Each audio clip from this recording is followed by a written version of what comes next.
Good afternoon. My name is Jeff Schiffer, and I'm one of the co-chairs of the Aboriginal Affairs Committee.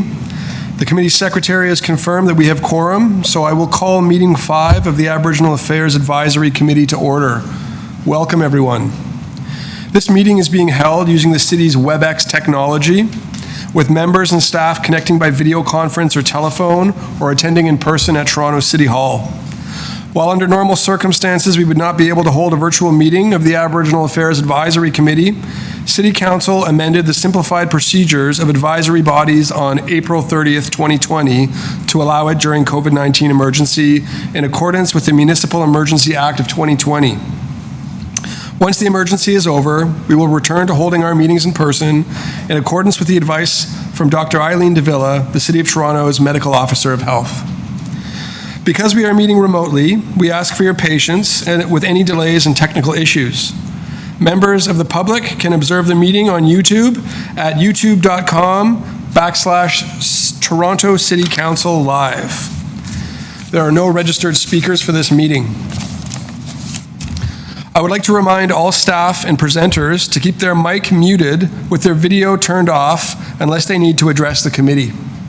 This will make it easier for co-chairs and those watching along on YouTube to observe members as they participate in the debate and vote on each item.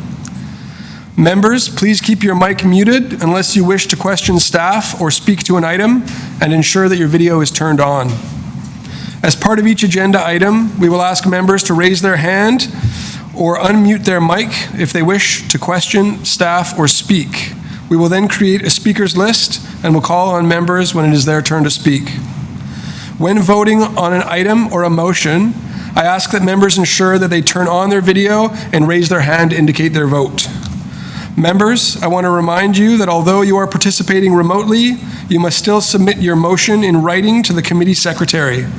The clerk staff are available by email at ecdc@toronto.ca to help with motions.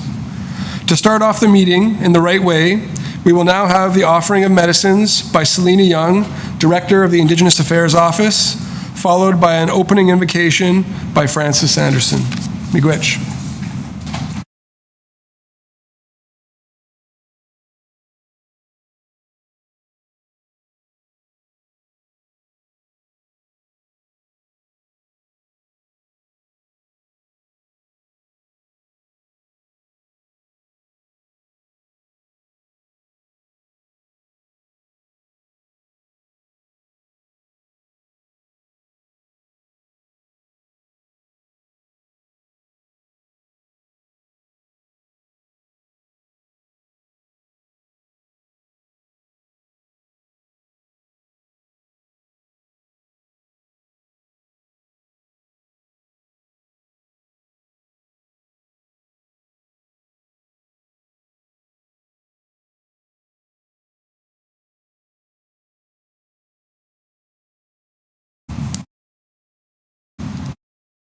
Ani, Bianso Anstich Nakashi Jacques Dodem, Movaskinakan Dunjaba. Jemnado, Nokomis, Mishamis, Creator, grandfathers, grandmothers, Miigwech, thank you for this day and all the gifts you've given us, our lives, our families, our friends, our jobs, and our community. We ask the grandmothers and the grandfathers of the 4 directions to visit with us today, to watch over us, to guide us, and to steer us in a good communication with each other, in good work that we do. We ask that those grandmothers and grandfathers remind us why we're here. We're here to make things better, we're here to listen, we're here to speak, and to do it all with passion and with respect. We have to remember that this is the summer. This is the time for thinking of fun and doing things outside, and certainly Mother Nature certainly has provided us with weather and heat and abundance for the past 3 weeks. But we have to remember that there are those who we look after who are not as able to share in all the fun things and the good times. We have to make sure that we think of them. We have to remember them. We have to remind ourselves to watch out for them. We have to take care of the small ones, the babies. We have to take care of the young teenagers. We have to take care of the moms and dads. We have to take care of our elders. We have to take care of those who are in the institutions. We have to take care of those who are living on the street. And we have to always be mindful of those yet to come, the faces that will be seen in the future.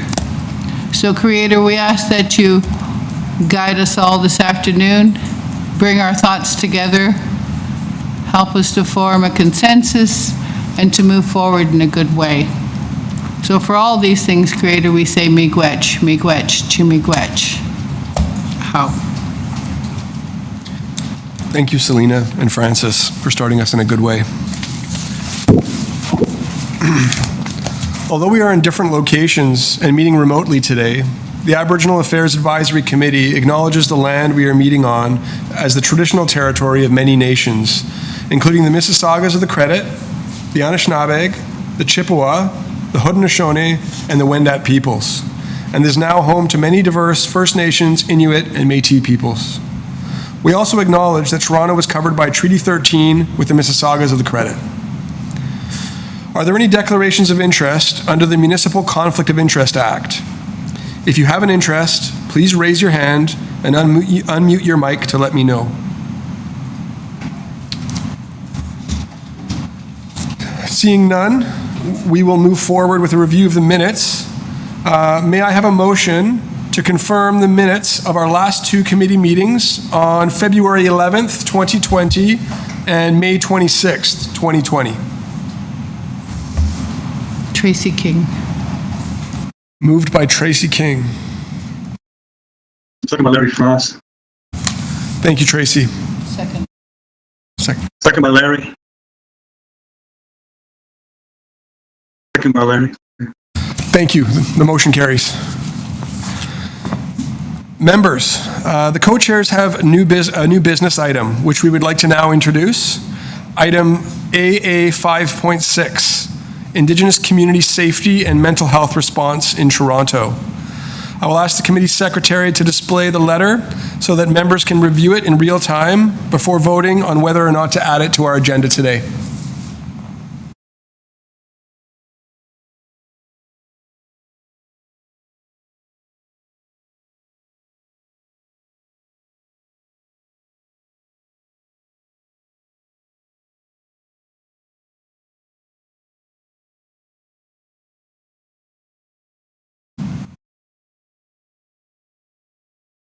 So please take a moment to review what's before you.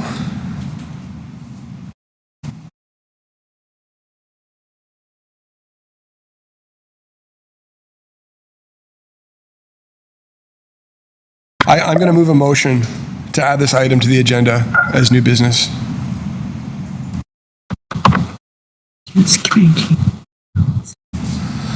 Now that I've got you all back on the screen, all in favor? I'd like to ask everyone in favor to indicate by raising their hand.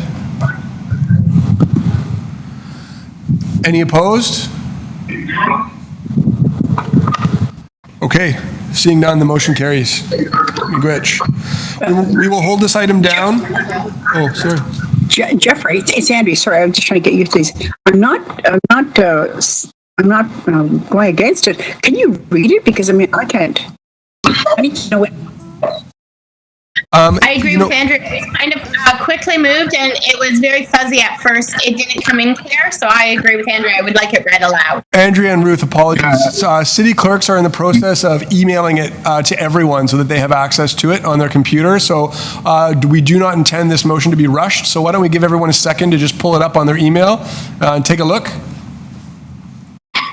Okay, yeah, I never voted. It's Tikins here. I never voted on it because I never had a chance to read it all. It was so fast. Sorry, guys. Yeah, take your time.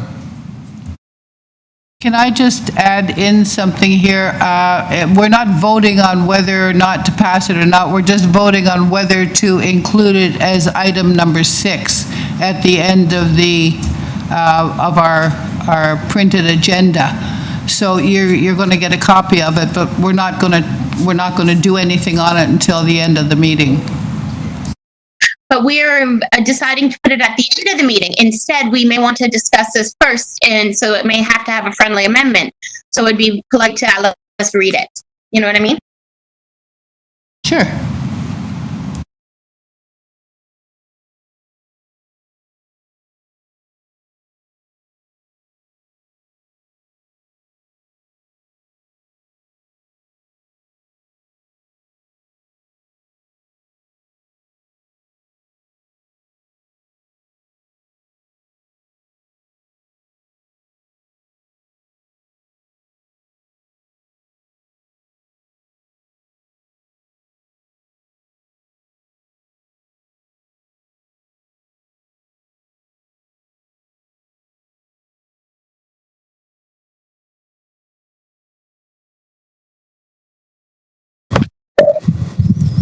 This is Andrea again. Jeff, I still haven't received it, so...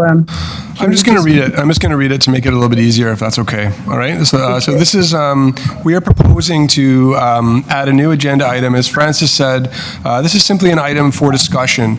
It came up in conversation during our briefing before the committee today. To add this to the agenda, we do require approval from the committee. So we're calling this item Indigenous Community Safety and Mental Health Response in Toronto.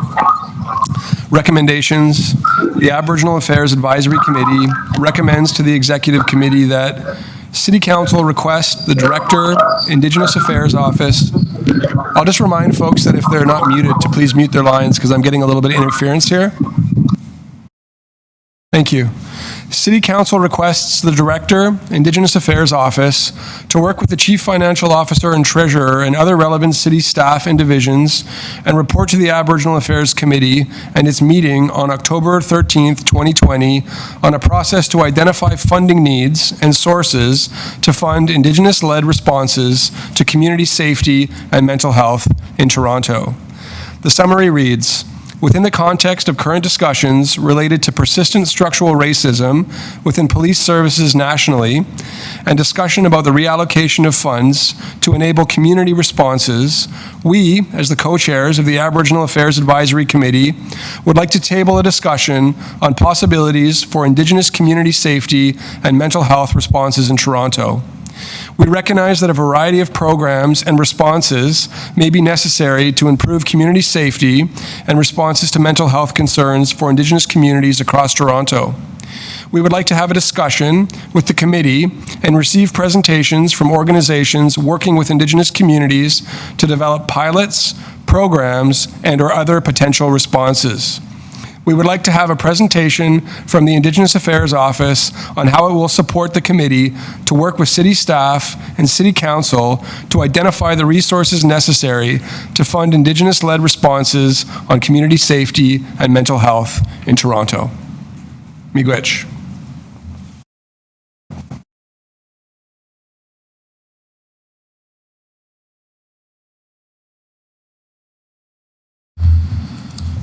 So this is simply an item for discussion. There's a lot of words there. We're not asking the committee to vote on anything. We're just asking, Francis and I are requesting that this be added as an agenda item to the end of the meeting today so that if time permits, we can discuss it as a group. So I would like to put a motion on the floor that this be added to our agenda now that it has been read. All those in favor, please raise your hand. Miigwech. Andrea, do you wish to vote on this? Because I can't see you. Okay. Any opposed? Okay. Seeing none, the motion carries. Miigwech.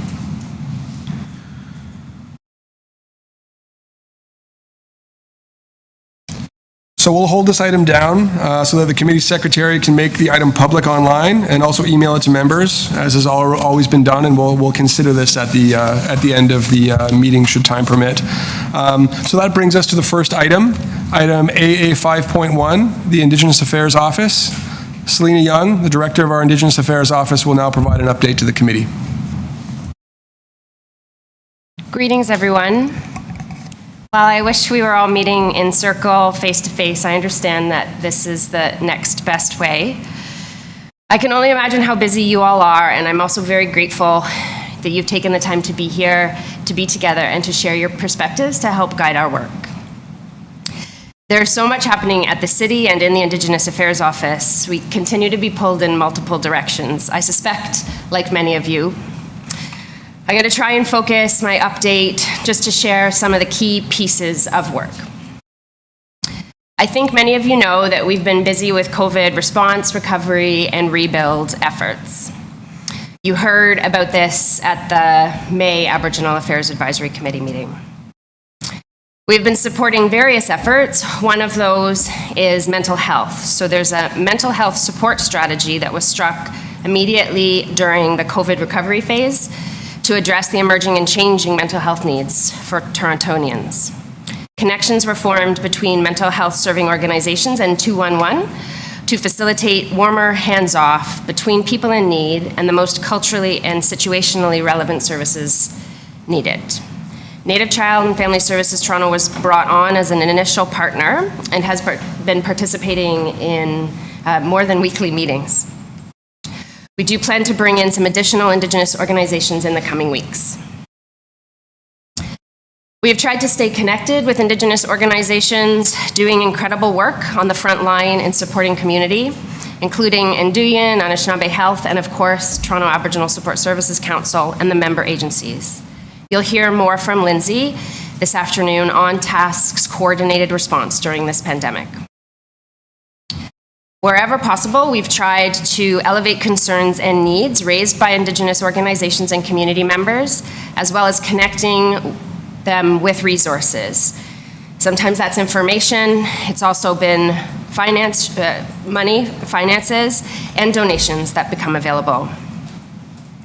We've been working in the Toronto Office of Recovery and Rebuild, who you also heard from back in May, trying to ensure that colleagues apply a reconciliation lens to the work and engage multiple Indigenous voices, community organizations like those many of you lead, also Indigenous arts and culture leaders, Indigenous businesses, Indigenous land and water knowledge keepers as well. You will hear more about this at the August Aboriginal Affairs Advisory Committee meeting, as the plan is for that Office of Recovery and Rebuild to return to speak with you. That was based on what we heard from you back in May. I also want to share a few other pieces of work that you will also hear about more in the coming months and various meetings. Regarding the Indigenous Centre for Innovation and Entrepreneurship, designs for this incredible space are now nearing completion.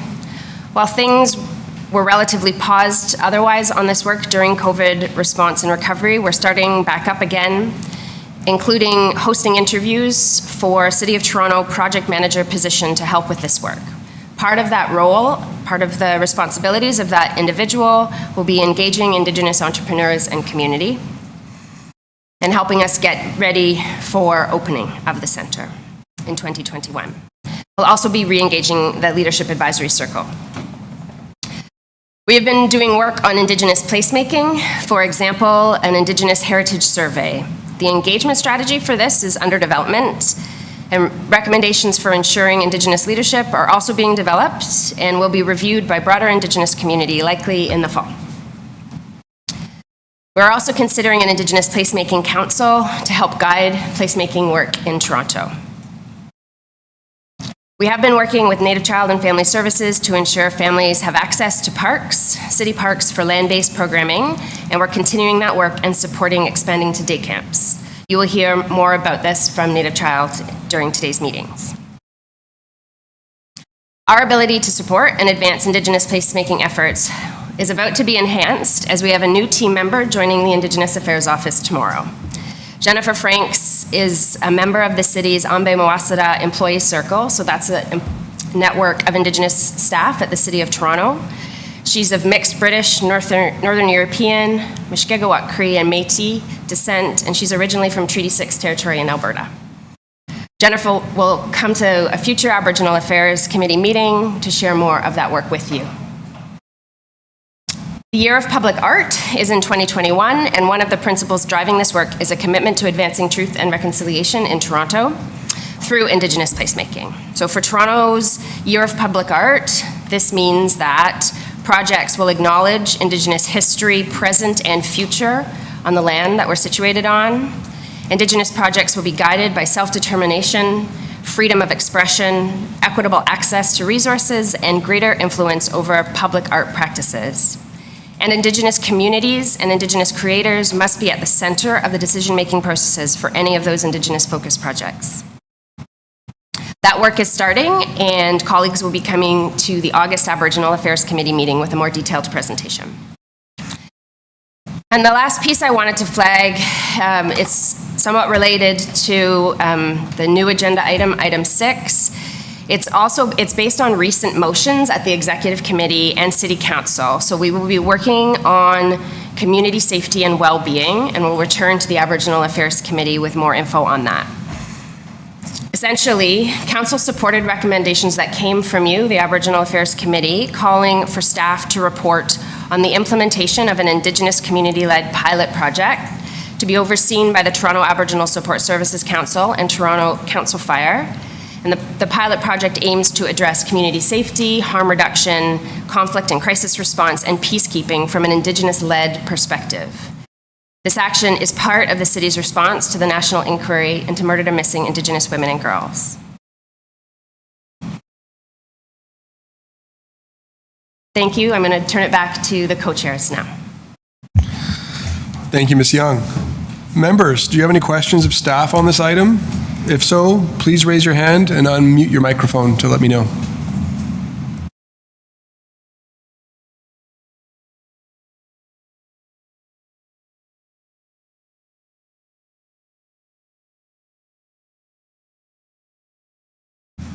Okay, are there any speakers on the item?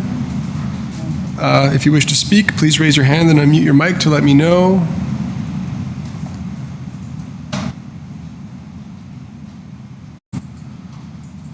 Okay. Hearing no further speakers, could I then have a motion to receive the item?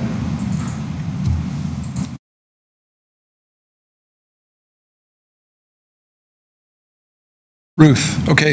I have a motion from Ruth to accept the Indigenous Affairs Office update. All those in favor, please raise your hand. Any opposed? Seeing none, the motion carries. Miigwech. Okay, that takes us to item AA 5.2. Aboriginal Affairs Advisory Committee membership composition. Selena Young, the Director of our Indigenous Affairs Office, will now provide an overview on this item for the committee.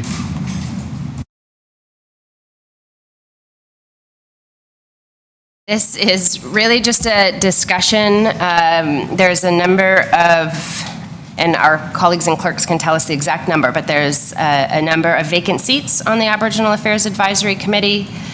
There's potential that you may have suggestions for organizations or ways of filling those seats to ensure there's enough Indigenous voices providing advice and guidance to the city and mayor and council.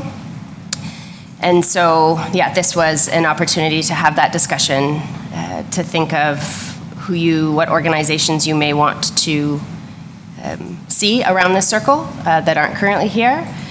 Or any thoughts or ideas you have on the Aboriginal Affairs Advisory Committee composition. Thank you, Ms. Young. Members, so we can discuss this matter in public, provided that the discussion is general in nature and that only sectors and the names of organizations are discussed. If members want to propose the names of specific candidates for appointment to the committee, we will need to move our discussion into a closed session. So I would just like to know if we'd like to sort of have a general discussion about this, or if people feel like we need to move into a closed session. Members, do you have any public questions of staff, not naming specific individuals around this matter? Thoughts or suggestions around different organizations or perspectives that could be added to the committee?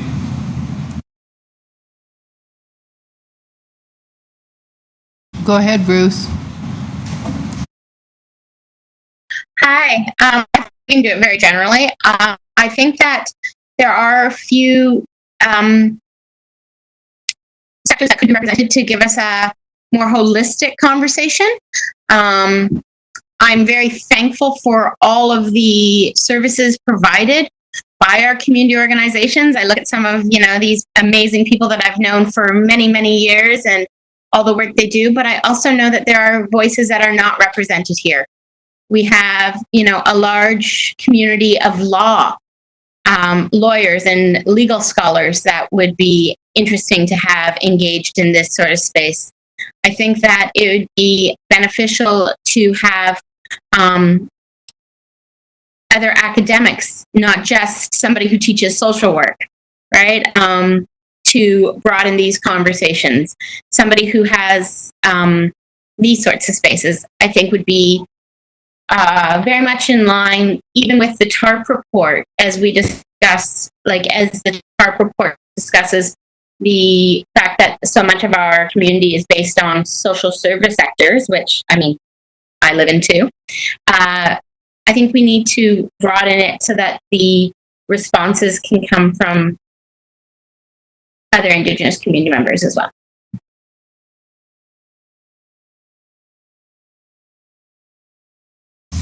Thank you, Ruth. I think you're right, Ruth. I also think that we have a lack of somebody from the medical profession, maybe nurses or midwives or a doctor or this nurse practitioner. Absolutely. Oh, waving. It's another lens we should be looking at things through.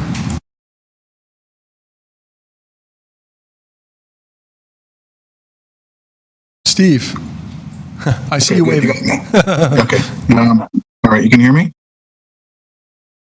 Okay, so I think it's great. I know when this process was introduced, we had to apply, and I'm kind of surprised to hear that we have vacancies, because I've been on this Aboriginal Affairs Committee for a little while now, and I know the last two iterations of this advisory committee, I've had to apply both times. And I just looked at the list of members. I believe there's 2, 4, 6, 8, 10, 12, 14, 16, 19 of us, roughly. I don't think we should be bigger than the actual city council number. Isn't that number like 24 or something? So I think it's great. Ruth's ideas of academics and scholars and lawyers, but I'm also worried that we'd never get any business done because we'd be deliberating in discussion for long periods of time. I didn't realize that there was this many, or I don't even know how many vacancies there are in this committee. And it'd be nice to know how many, and if we're close to meeting whatever the requirement is. And I just hope that it's not, our advisory committee is not bigger than city council itself. Those are my comments. Thank you, Steve. I do believe that we have Robin Cook with us today, the acting manager of public appointments. Robin, might you share some information just generally about the process and the vacancies that we have on the committee? Yes, absolutely. Can everyone hear me? Yes. Perfect.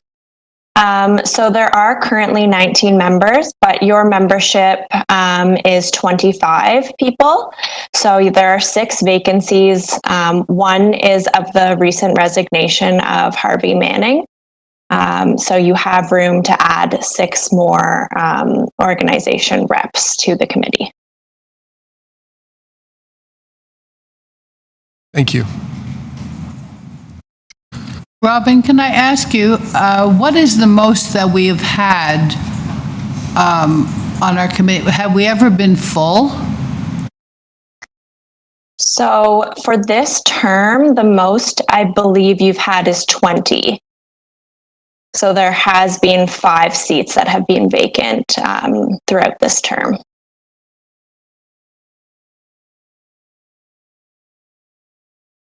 Brian, did you have something to say? Yeah, I just wanted to suggest that that there be representation from the Two-Spirited community. Specifically, Two-Spirited Peoples of the First Nation isn't here. And I feel like they're a glaring omission amongst the rest of us. Thank you.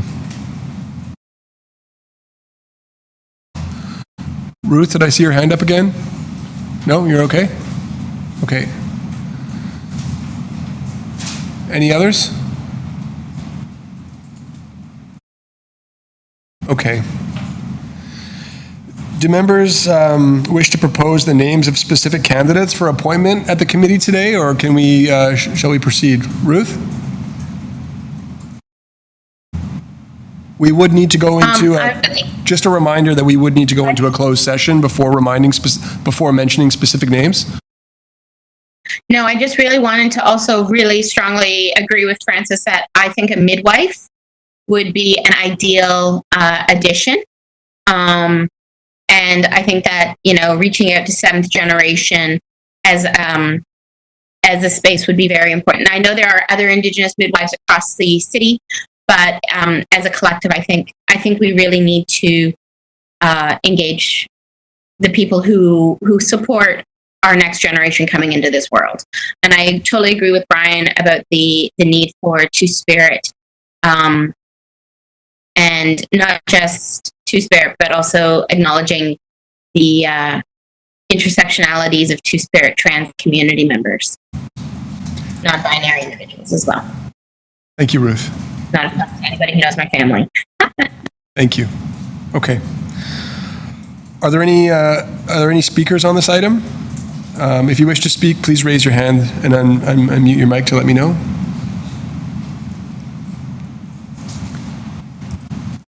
Francis? Yeah, I remember in the olden days, we would get a letter, each organization would get a letter announcing that the Aboriginal Affairs Committee was going to be starting in the fall, and each board of directors would nominate someone, make a motion, it would be passed that so-and-so would be representing that organization and would be assigned to be a member of the Aboriginal Affairs Committee. It wasn't something that we nominated each other for. It wasn't a popularity contest. What it was each organization was invited to be part of the Aboriginal Affairs Committee, and each board of directors endorsed someone to represent them at the committee. So I'm not sure whether we would be stepping on protocol that we had already put in place. What we could do is, if there are organizations that perhaps we can send a letter to, telling them that we have vacancies on the Aboriginal Affairs Committee, and if their board of directors wants to designate or endorse a member, that's another way of doing it. I don't think it's up to all of us to start throwing names on the table of people that we would like to see. What we can do is put names of organizations, and then it's up to them at that point. Thank you, Francis. Any further speakers on this item?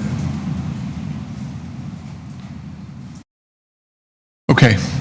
Hearing no further speakers, do I have a motion to receive this item?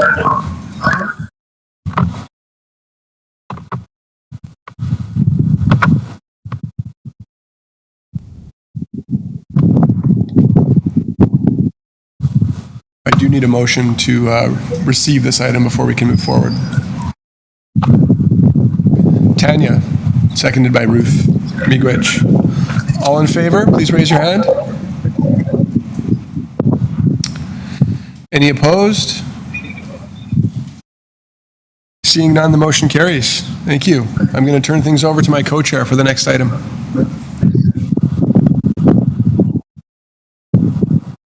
The next item on the agenda is item AA 5.3. It's an Indigenous Housing Survey Report. Indigenous Voices to Inform HousingTO 2020 to 2030. It's an action plan. With us today is Emma Dack and Katrina Hall, both researchers from the Indigenous Housing and Resource. Could we have microphones muted? Thank you. They're from the Indigenous Housing and Resource Collective of Toronto. Should I wear this? And they're going to give us a presentation today. So, Emma and Katrina, stage is yours. Hi, thank you, Miigwech. I wanted to take a second to just say thank you for hearing us today and to thank you guys for the advocacy that the committee's been doing for the community. Myself, I'm Emma Dack. I am Ojibwe Potawatomi from Moose Deer Point.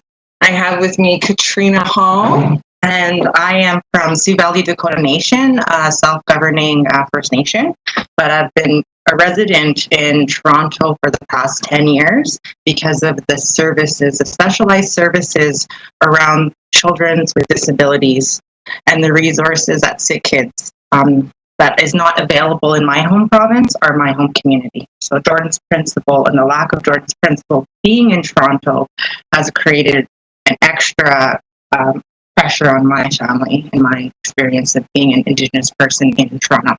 Thank you. Hi there. Katrina and I had started as a kind of a small organization because the city had announced the HousingTO Action Plan 2020 to 2030. And they had announced that they wanted some community input from various different communities in Toronto, and we just really wanted to make sure that our voices were heard in addition to the rest. So we took the opportunity to build a survey around really some of the issues that both of us had faced in regards to affordable housing and some of the other stories that we had heard within the community. That's really why we sort of jumped on this train. We really just wanted to get our voices heard. The lessons, I would say, that we learned from doing this survey, one of the most interesting takeaways really was looking at the gap in need and the number of people actually applying for housing. That was really interesting to me, especially I think a couple of months after we finished up looking at our data and sort of putting together our report. All Our Voices report came out from Well Living House that really echoed some of the concern in services being available but not always completely utilized. And I know that sounds funny to say, because I know our services and our organizations are quite well utilized, but there's such a large portion of our community, I think, that sometimes gets left out. So anyway, that was sort of I think one of the most important things that we took away from that. If you want, you can just hit to the next slide. Thank you. So every time I try and format the report, this question sort of gets cut off. I think in speaking with community members, this question always gave us the most passionate and heartfelt responses from people. Now, keep in mind, we did offer the survey online, but I think we had about 23 responses to that online. The majority, which was about 117, I believe, were all done in person, one-on-one, speaking with people. So what we really ended up deciding that we were hoping that the committee would advocate for is not just our Indigenous set aside for housing, but actually taking into consideration the proximity to our organizations, keeping in mind that, of course, Anishinaabe Health is moving, and the ICIE, the Indigenous Center for Innovation and Entrepreneurship, that's set to open. Anyway, that's our hope. That's what we're asking for your support on today, is that we maybe push a little harder to get a higher concentration close to those places. And I think Katrina has a couple of words on just some additional community support. Hi. So when we were looking at some of the affordability in Toronto, we currently both live in market rental units. And at any given time, we could be paying 50 to 85% of our income going to rent. Because I've had experience renting in other provinces and within co-ops that help, I guess, lift people out of poverty, the positive experience of living in a co-op was that my rent would not surpass 30% of my income. And in that kind of environment, I was able to save to provide medical need for my son, or education for myself, or relocate to a place that provided medical need for my child. But when we move out of these places of comfort that provide those quality of life, there's a quality of life if your income, if your rent isn't 50% of your income. And when we have these kind of ratios where people are paying more than 30%, then they're limited to invest in themselves and their children. And so that's the bigger picture, is why 30%, no more than 30% for Indigenous families to pay rent is more realistic for them to live a better quality of life, because there's many systemic issues that they may face, and healing and education and physical activity, these are all things that one has to take in, their own responsibility to, right? The community doesn't always provide these services. Okay, thank you.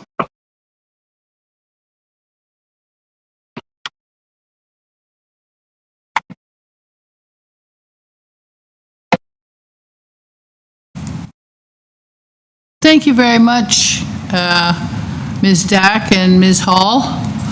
Members, you've seen the report and you've listened to what these two researchers have had to say. Do you have any questions of the staff? Do you have anything you'd like to add? If you could raise your hand. Oh, there's one. Marilyn, go ahead. Hi, good afternoon. I'm Marilyn Hugh. I represent the Toronto and York Region Métis Council. Could we turn off the other microphones, please? I'm wondering how your sample was and who you asked these questions of. The majority of the responses came from the last year's IRSS Legacy event, and it's in Phillips Square. So granted, I actually have the report here. We had the majority of responses identified as status and non-status First Nations. We had a significantly smaller portion of Métis representation, and I believe our Inuit pie slice is so incredibly small because there was only 2 who identified as Inuit that were responded.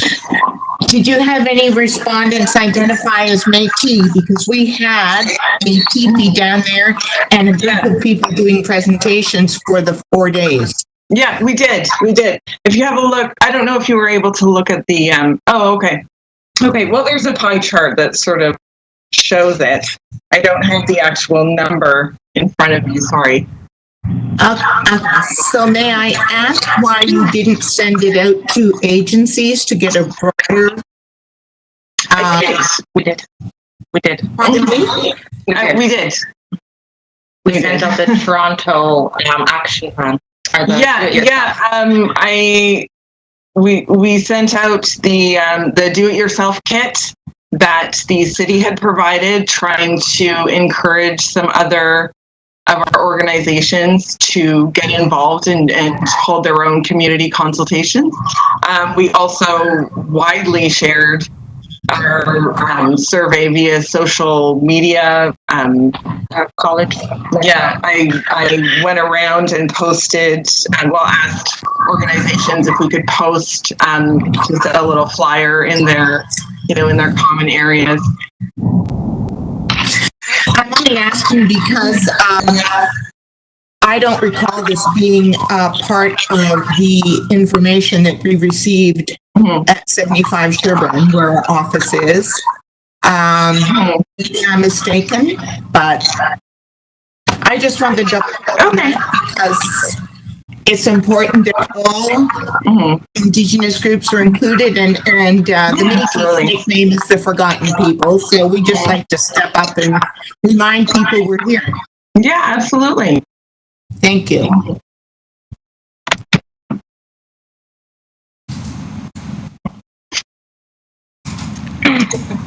I think I saw Steve flailing about. Go ahead, Steve. Okay, yeah, thanks. I'm glad you saw me. I was ready to jump up and down. Anyways, Emma, it's good to see you. Good to see you too. Yeah, really nice report. Thank you. And I wish you had a greater response rate. But I was just curious. The one chart in your report that struck me was, agencies that organizations you connected with in the last 2 years. Yeah, and I see it pretty much lists a lot of the organizations, perhaps not all. And I couldn't help but notice that none of them wasn't mentioned. And I don't know if there was a reason for that, or was that an organization that was in the case, No, it was definitely not. It was not something that was done on purpose. Okay. Yeah. It was just, I think the options online, we only had so many options online, so we were just trying to fit. Yeah, they actually. I didn't make the cut. No, sorry. No. Okay. Well, I see. Sorry. All right. Well, I just see that. All right. That answers my question. This was done with no financial backing and with free apps online. So it was very limited to how much surveys we could do online and then how much questions we could ask. Yeah, and we also, from a data perspective, Katrina and I are by no means professional researchers, so I wanted to design some of the questions to specifically exactly mirror some data that actually has been previously collected by Well Living House. And I mean, their question regarding, one of their questions regarding organization use was one of the ones that we sort of borrowed and wanted to make sure that we were getting the same kind of numbers so that we could feel at least somewhat confident that our responses were representative of the community. Yeah, and I think that Namiris just wasn't actually on the question that we borrowed. Oh, okay. And then I guess the other thing is, with this report, did you use it to inform the HousingTO 2020-2030 strategy? We did. Okay. Yeah, we can submit it. And did you find that it was reflected in the actual final report from? Yeah, it was reflected in the community consultation report. Okay.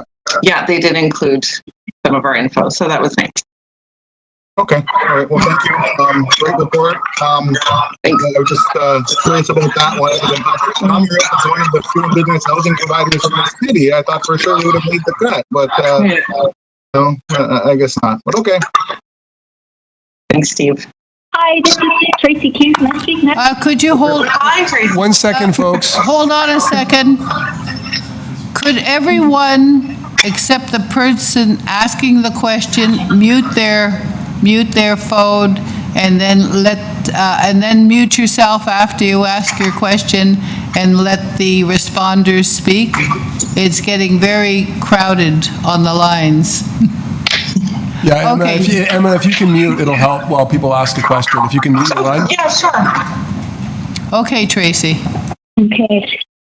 Okay, I'm definitely in support of the fact that we need more co-op housing in the Toronto area for our Aboriginal families and our Aboriginal singles, especially in the Toronto area. And I definitely agree to be close to amenities and different conveniences in Toronto would definitely assist the housing situation and the livelihood of our Indigenous people. One of the main reasons that I am very much supportive of co-op housing is the fact that in workplaces such as where I work at Ryerson University, we have a Ryerson Indigenous work experience program that is going to be launched. And although we do have a very good salary to start with all our participants for this one-year position, which will lead to gainful employment either with our university or abroad at another employer's.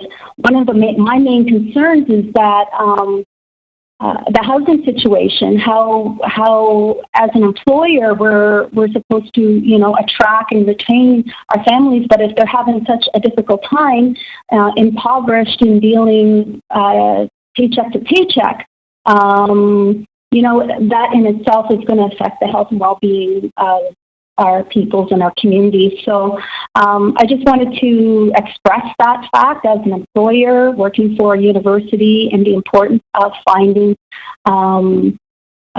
economical housing that is going to lessen the financial stress and woes that Indigenous people face in this country, being one of the most impoverished groups here, especially in Toronto, which claims to have up to 80,000 plus more Indigenous people, and the fact that more people are going to want to move to urban areas to find employment.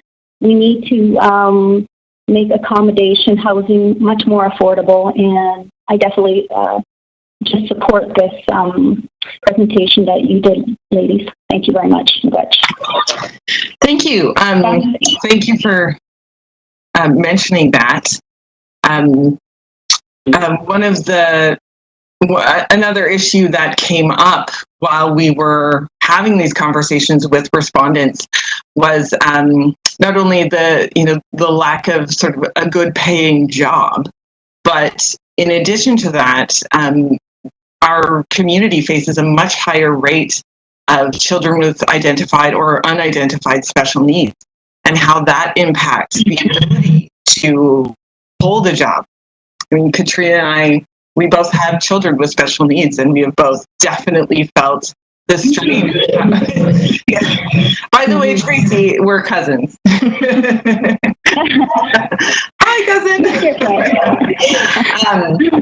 Anyway, yeah, I thank you for touching on the employment piece, and I wish that before we had designed the survey and started having these conversations that we really included that employment and special needs angle, into the data.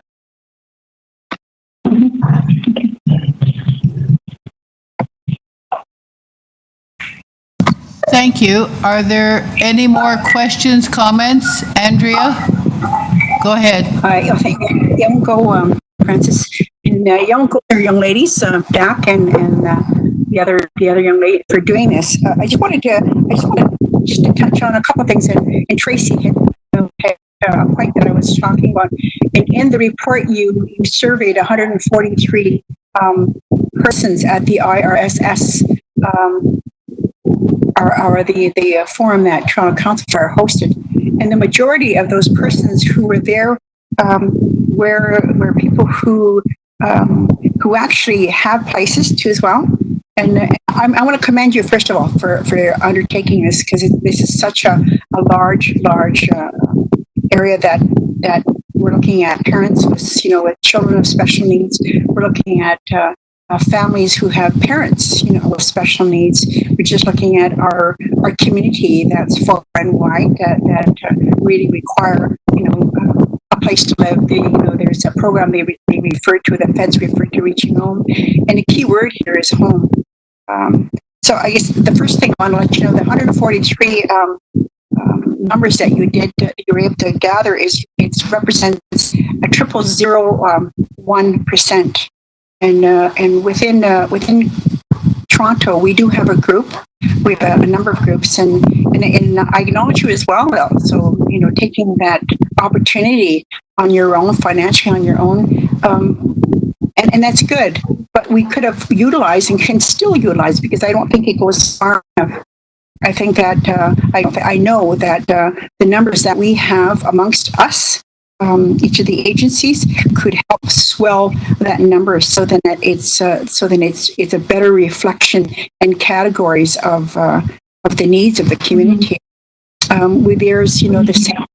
Every so often, every 3 years, they'll do the street needs assessment. And this year they weren't able to do that, obviously because of COVID.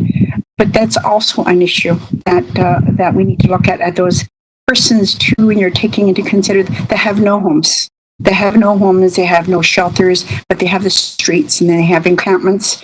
And so the broadening and for your two young ladies, I think it's really critical for us to take your information and expand it, because 0.0001 doesn't cut it, not in my view.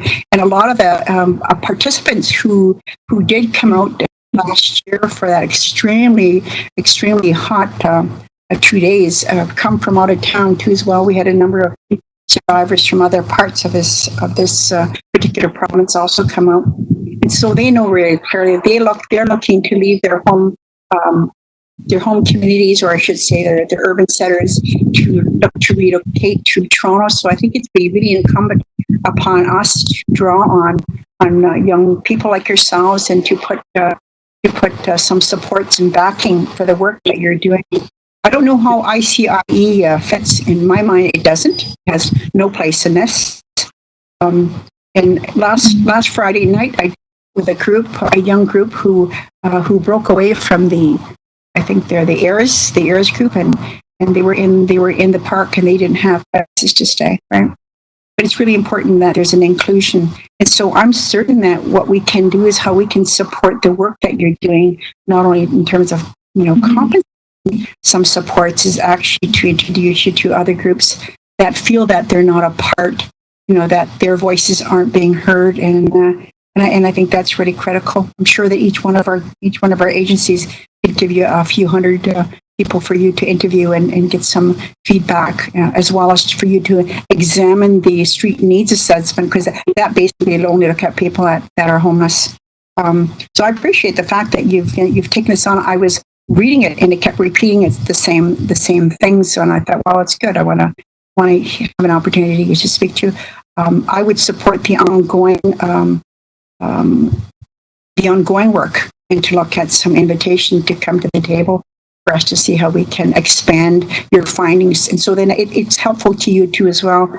One of you has been here for 10 years, and so we have community who's been here 60 to 70 years, and have since had a number of families, and I'm sure their voices, they'd like to have their voices also shared, because they'd also like to have homes or accommodations for members of their family, as well as their the grandparents. So with that, I just want to say Yonko, and I'm hopeful that you'll reach out to us, and us, when I say us, it's Toronto Aboriginal Support Services Council, and which our agencies all set so we can be helpful. So it's truly representative of and reaching out to the Métis, the Inuit, the Ongwahome. So there's so many people from so many different places, and I think it's really critical that we support your initiative. So our initiative. Sorry, excuse me. Yonko. Miigwech. Thank you very much, Andrea. Are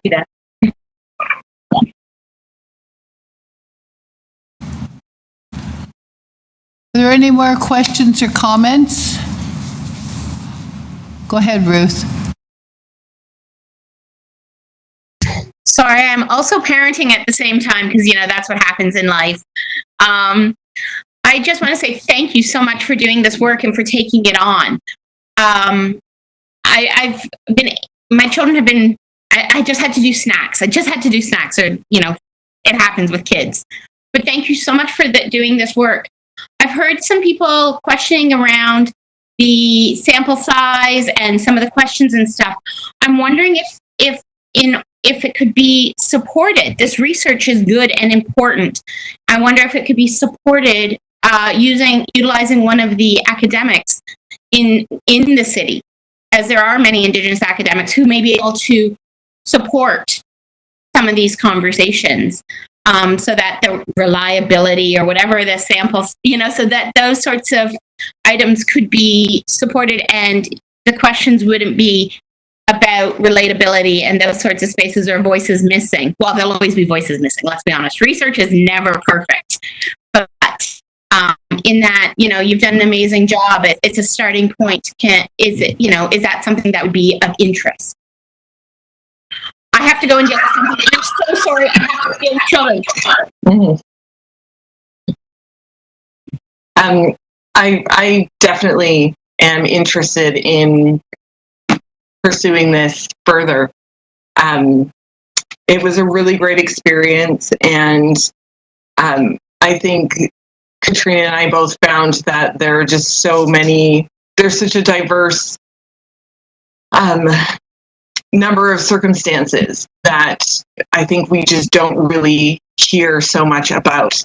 And so I would definitely be interested in expanding on, what we've already done. And of course, making sure that we're partnering appropriately with the Métis and Inuit organizations in the community to make sure everyone is represented.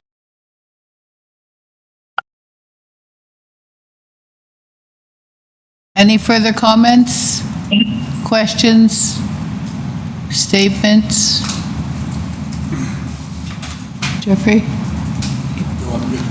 Well, I want to say something. I don't usually sit this long being quiet. First of all, thank you, Emma and Katrina, for taking this on as your own personal research project without support, under the umbrella of a larger organization or agency. It's interesting, the answers come back the same no matter who does the research. We need more housing, we need more affordable housing, we need more Indigenous-led housing. It comes back time and time and time again. And housing is at the heart of everything. Education and educational possibilities, employment, training, health, special needs, opportunities, street people, the support of all of these things. So you're doing this on a wing and a prayer, supporting yourselves as you're going along. We have an Indigenous Affairs office here at City Hall who I would like you to contact, Selena Young, and see if there's any way that we could support a more in-depth study or some way to generate the numbers up. It's right, 140 is a very small number to look at. Once research is done, you're going to see that it's 100 times that. But the numbers are still, it's going to mean the same ratio. But I'd like you to contact Selena at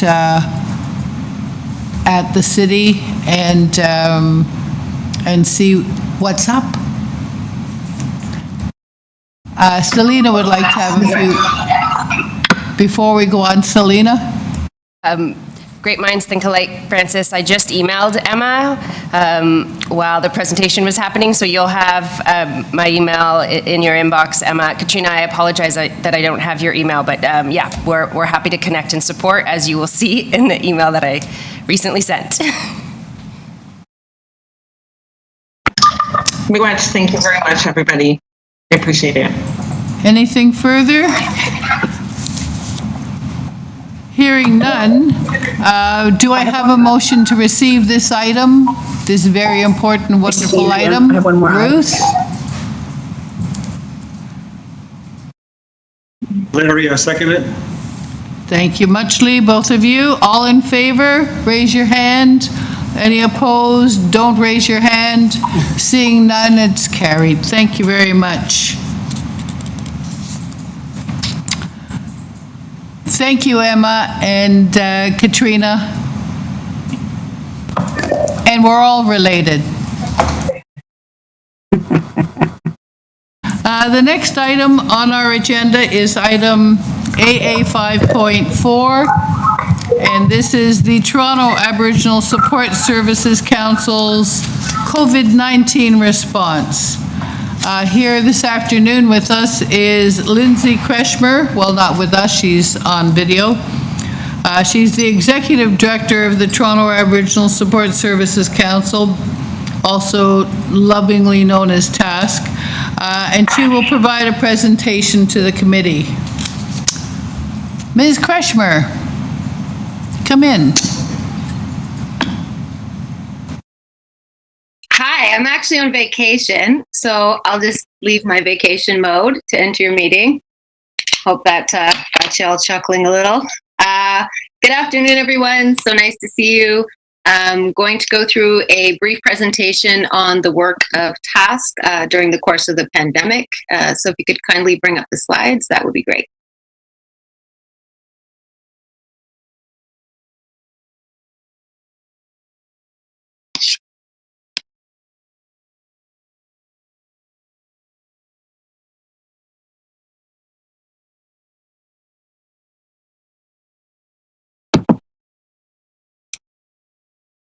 Okay, if you could go to the next slide, please.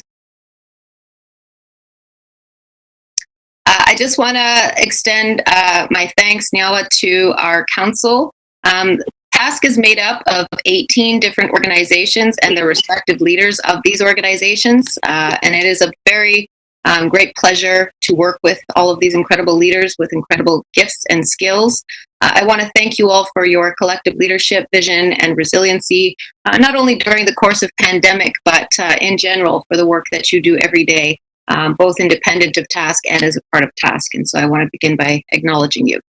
Next slide, please. So I just want to do a quick snapshot of high-level Indigenous Toronto, using a image of my son because he's cheaper than stock photography. That's my little guy there. Go to the next slide. All right, so there's an estimate of anywhere between 70 and 80,000 Indigenous people in Toronto. The 70,000 plus is based on 2016 stats as produced by the Our Health Counts data produced by Well Living House. We know that that is a count that exceeds that of the 2016 census produced by the government. And so they put us, I think, in 2016 at around 46,000 Indigenous folks living in Toronto. But given the fact that people are constantly moving in and out, we know that number to be much higher, that coupled with a host of other reasons for why folks don't always participate in census collecting. So if, in fact, we are sitting at an estimated 80,000, we recognize that, of course, not that whole 80,000 will be leveraging and utilizing services as some of the social service providers that make up TASC, but I would say a fairly good chunk of our folks here in Toronto do in fact use some service at some point in time.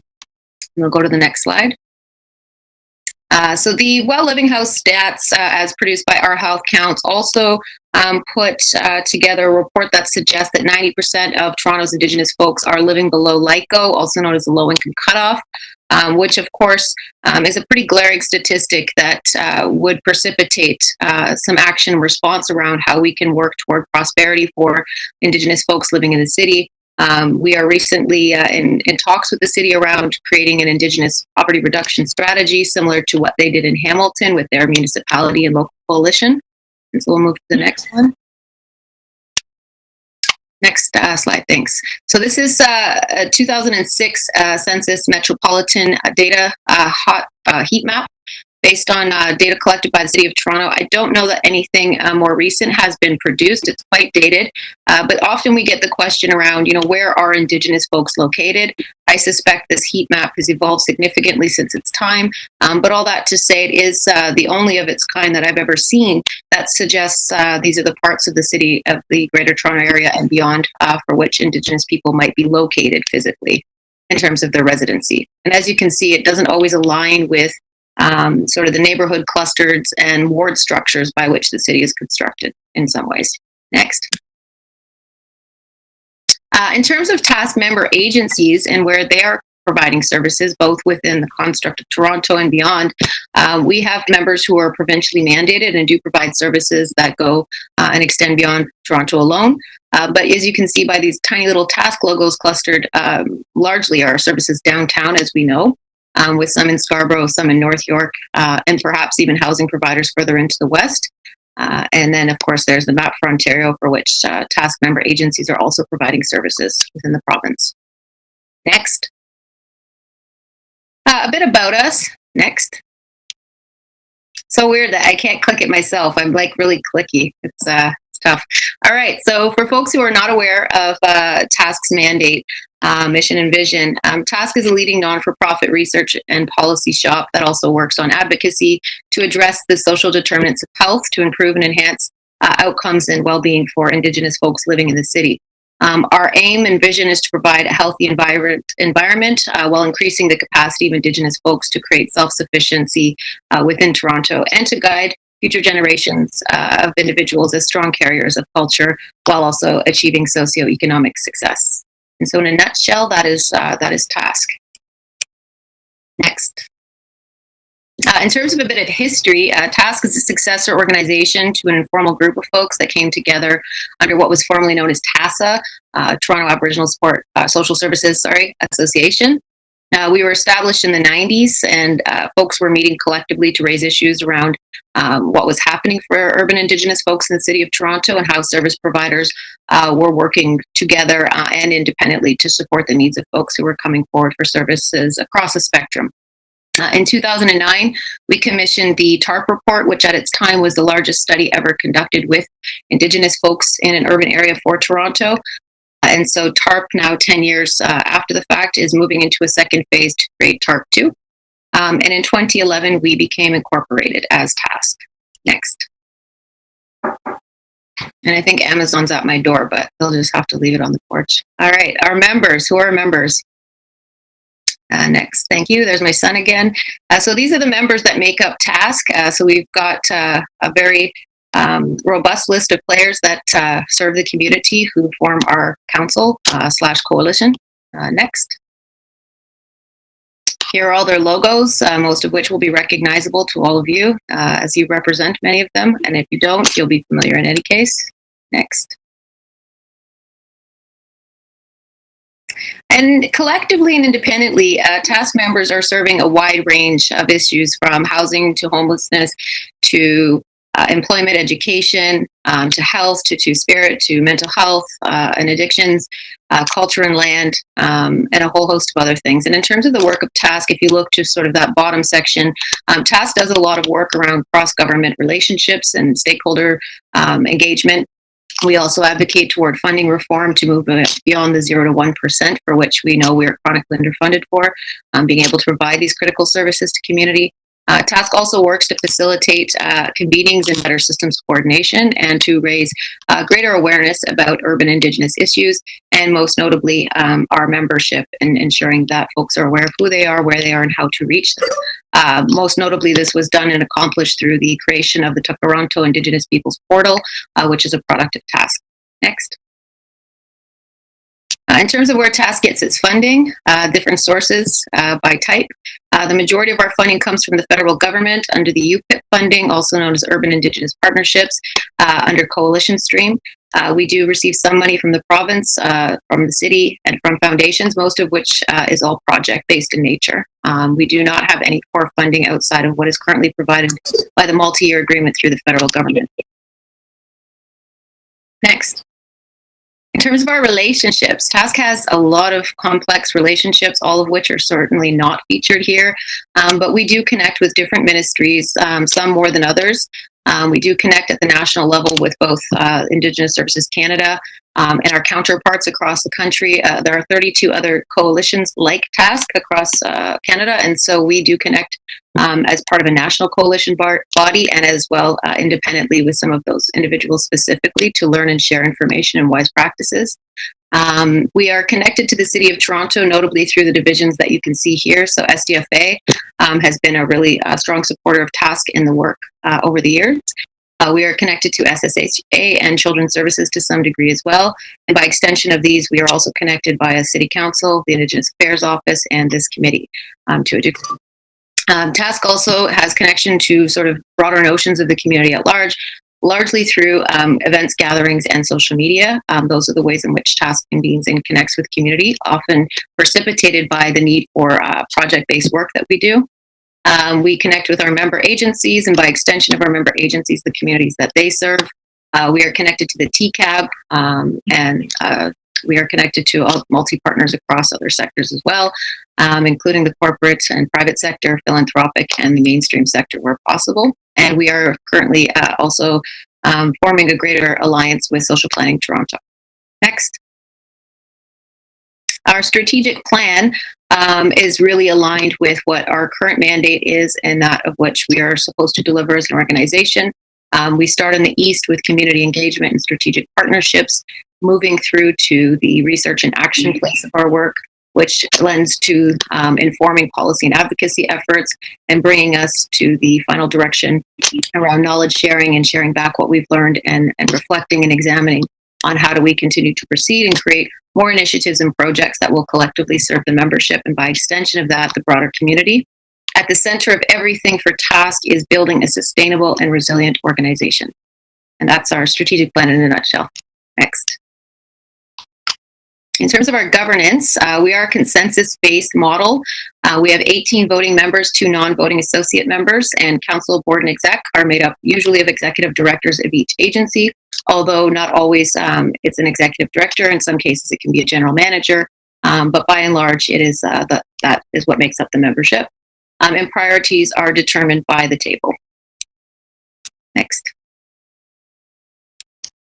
This would be somewhat of, I guess, our org chart, if you will, in sort of a more holistic fashion in that how you can see the information flows to and from, and that how you can see TASK members and staff are connected to the broader notions of Indigenous communities, both directly through TASK and indirectly through the member agencies. Next. Here's an actual hierarchical, if you will, org chart that suggests we are quite a small but very mighty team. At full-time staff, we have an executive director, a community capacity and developer, and a comms and admin person. And then we contract out for financial controller supports and that's strategic advice for policy work. And at any given time, we work with multiple contracts and vendors on all of our projects and initiatives. Next. Current initiatives for TASK include TARP 2, as I mentioned, so 10 years in retrospect, which is a major undertaking that was unfortunately stalled by the pandemic, as were a number of these items. In fact, we were also scheduled to produce a very large production, the first ever Urban Indigenous City Building Summit, as led by an Indigenous entity, where we were going to bring together thought leaders from across different sectors for 2 days to discuss and explore ways in which we might build a more inclusive city reflective of urban Indigenous folks' views, knowledges and histories and contemporary. And so the summit has been delayed until we are able to gather again. We were also going to be undertaking our second research phase of the original Decent Work study produced by Crystal Bassi, the former ED of TASK, who had done some tremendous work around the Decent Work 1, which looked at and examined Indigenous organizations and entities, which it is suggested make up one of the largest employers for urban Indigenous folks here in Toronto, to find out what are the things that folks need to have decent work within our sector in the movement around decent work. Other pieces for task were really strengthening our governance this year. We recently elected an all-new executive, have redone our bylaws, redone our policies and procedures, and are really moving towards strengthening how we operate as a governance structure. Again, mentioning the Indigenous prosperity planning, working with the city's poverty reduction team, and by extension, the Indigenous Affairs Office. Also working to redevelop the portal that we created that I mentioned earlier to make it more user-friendly. And with that, we want to create an app that isn't web-based in nature so that people who don't have access to Wi-Fi or internet would not be precluded from accessing information to critical services and supports that they might need. Next. All right, so jumping into the COVID-19 stuff, what did we do? We worked really hard and really fast. So we did a funnier presentation that you're not going to get to see to the council during our AGM a couple weeks back that really looked at sort of the trajectory and the storytelling timeline around what happened when this all happened. And so March 13th, task staff left their offices, much like many of you did, with a lot of uncertainty and not knowing what the following weeks would hold for us in terms of where we would be. As an organization, as community serving people, what did we need to do to sort of move quickly and mobilize? So we actually assembled by March 23rd a communique that followed a couple of task force meetings that we had set up and struck with both members of task, government stakeholders, partners, and non-task member agencies so that we could convene to identify who was doing what at that point in time to respond to community need. And so the communique that we assembled captured a snapshot in time for most Indigenous social serving agencies, coupled with some key asks for task members to provide critical services and supports in response to the pandemic.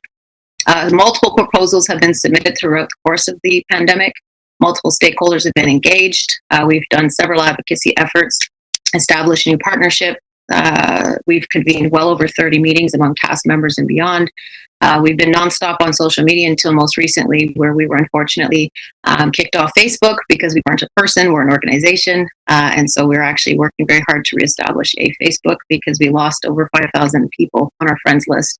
And it was one of the key tools we used to engage community, to keep folks informed about who was doing what and when and where to go for services. And so there's naturally a bit of a setback with us not being engaged on that particular platform. But I'm happy to report that we are still across other channels and continuing that good work and reaching thousands of people as a result of those efforts. Next. So what are the key things that TASK did? I want to say that, the virtual convening function, I think, was the best thing that we did. Moving quickly, being really versatile, responsive, coming together, sharing updates, sharing resources, creating good synergies, organizing, communicating, and supporting each other, I would say, were really the key successes and highlights for how TASK as an organization with its membership responded to the needs of broader notions of community here in Toronto during the pandemic. Next. And as a result of those efforts, I really believe, and having sat sort of with a bird's eye view on this, or a hawkeye view, the circle really did grow stronger for us, I think. Many of our members came together and really extended beyond, going above and beyond the call of duty to support one another, to support community. You just saw folks, sort of having these side conversations and rapidly moving to provide supports to any degree. In fact, I myself found myself walking around Dollaramos across the city with my son, pushing carts full of children's activities and supplies, which we were dropping off to members. I mean, there really was no limit to what needed to get done, particularly in the first few weeks as we scrambled in a very organized fashion to be able to respond to this thing. We knew people were going to be kept indoors, so we had to be innovative. Okay, what would kids need? Sidewalk chalk, kites, you name it. I mean, these seem like little things, but for us, they were bigger. It was making sure that community had access to the things that they might need in order to stay well during these difficult times. Next.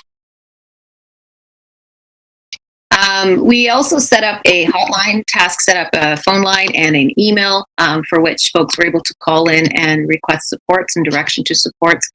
We had already cataloged from each of our member agencies and beyond what were current supports being provided out there in an effort to make sure that we had a real-time update of who was doing what around food hampers, food supports, transit supports, you name it. And so it did result in over 150 calls and emails from community members directly to task. This doesn't account for anyone who received direct calls or emails to their respective agencies from community members. But each of those 150 community calls and emails were then redirected to the appropriate member agency based on geolocation. Next. Because we had actually assembled this kind of makeshift map, if you will, about what agency service providers were doing what in what regions of the city, who had reach where. And so, I don't think there was a limit to where people would provide that reach, but in terms of those who were providing things like food delivery and security around food cards, groceries, hampers, all that sort of stuff, there were some key agencies who really emerged in doing that work and making sure that all geographic areas of the city were covered off, and that anybody who called to inquire for supports were met with a response, and a quick one at that. Next. In terms of who called into task, this is an ethnic overview based on the 150 respondents. It was largely First Nations individuals, sitting at, I believe that's an 83%, with Métis at 11, Inuit at 1, and mixed race ancestry at 5%. Next. And some of the things that folks identified in terms of identities, and this is certainly only a snapshot, but some of the folks that were calling in were largely single parents. And we started to look at this data, and it started to sort of precipitate for us a need to strike issues tables at our table. And so we did that, where we had sort of brief meetings on specific things relating to women being released from incarceration, women fleeing domestic violence. What were we doing to respond to parents and single parents? And in different ways, I think we worked really well together to try to ensure that those that sometimes are classified as most vulnerable, if you will, arguably most resilient, are out there getting the support that they need and making sure that we're providing the responses that these folks are requiring in order to feel safe, well, and to have access to the resources they need. And elders were actually a real key focus for us too. And some of our member agencies were really tremendous in terms of their response to elders. And again, going from buying air conditioners to tablets to hooking them up with Wi-Fi to making sure that they had meal delivery. Again, there was no end or limit to what needed to be done. Next. The types of supports that we were getting requests for from March to April were largely around food, cleaning products, hygiene. Medicines was a big one. Task actually put in orders to as far as North Bay to have large bundles of medicine delivered down to Toronto so we could disseminate that out to members, to disseminate out to community, because through our social media we learned that that was something folks were seeking and had limited access to supply, given the closure of a lot of the reserves in the surrounding area. And baby supplies and toys, of course, were on this list as well. Next. So what are we doing? What were we doing? What are we still doing? Member agencies continue to do the hard and important work of serving the community. On the task side, we have been really tremendous in trying to support the fundraising and advocacy work that supports the work that they're doing. And by and large, what we are collectively doing is convening and collaborating, planning, and doing the work that we need to do. Next. I think the big piece for us too is we really advocated strongly to elevate our voice. We had a good opportunity to meet with the mayor, to go to the House of Commons, to meet with our local MPs who are familiar with task and its work. We really were able to collectively convene with a number of leaders and decision makers to elevate some of our key needs. Next. Some of those things included, with respect to the city and the mayor specifically, we identified needs in these areas in terms of asking for representation at city tables for task members, so that we too could help to inform key decisions that were going to be affecting folks around the city. We asked for there to be a COVID-specific testing site, which NamiRes and others worked really hard to advocate for. We looked at different funding strategies and wanting to make sure that Indigenous folks were getting funded fairly during the course of the pandemic to do this community response work that was so critical and continues to be. So these are some of the areas from which we were advocating collectively and planning to target for further support. Next. More importantly, though, I think as a council, the thing we did the best is we came together and we shared hope. We shared ideas, and if someone said, "Hey, there's this thing I need," someone else stepped up and said, "Hey, I got you." And so you really did see community coming together at its best in the ways that we always talk about doing. And I think it came naturally and nobody questioned it. Did what needed to get done, and I'm really humbled and proud to be part of such a tremendous circle of people who really did step up to support one another.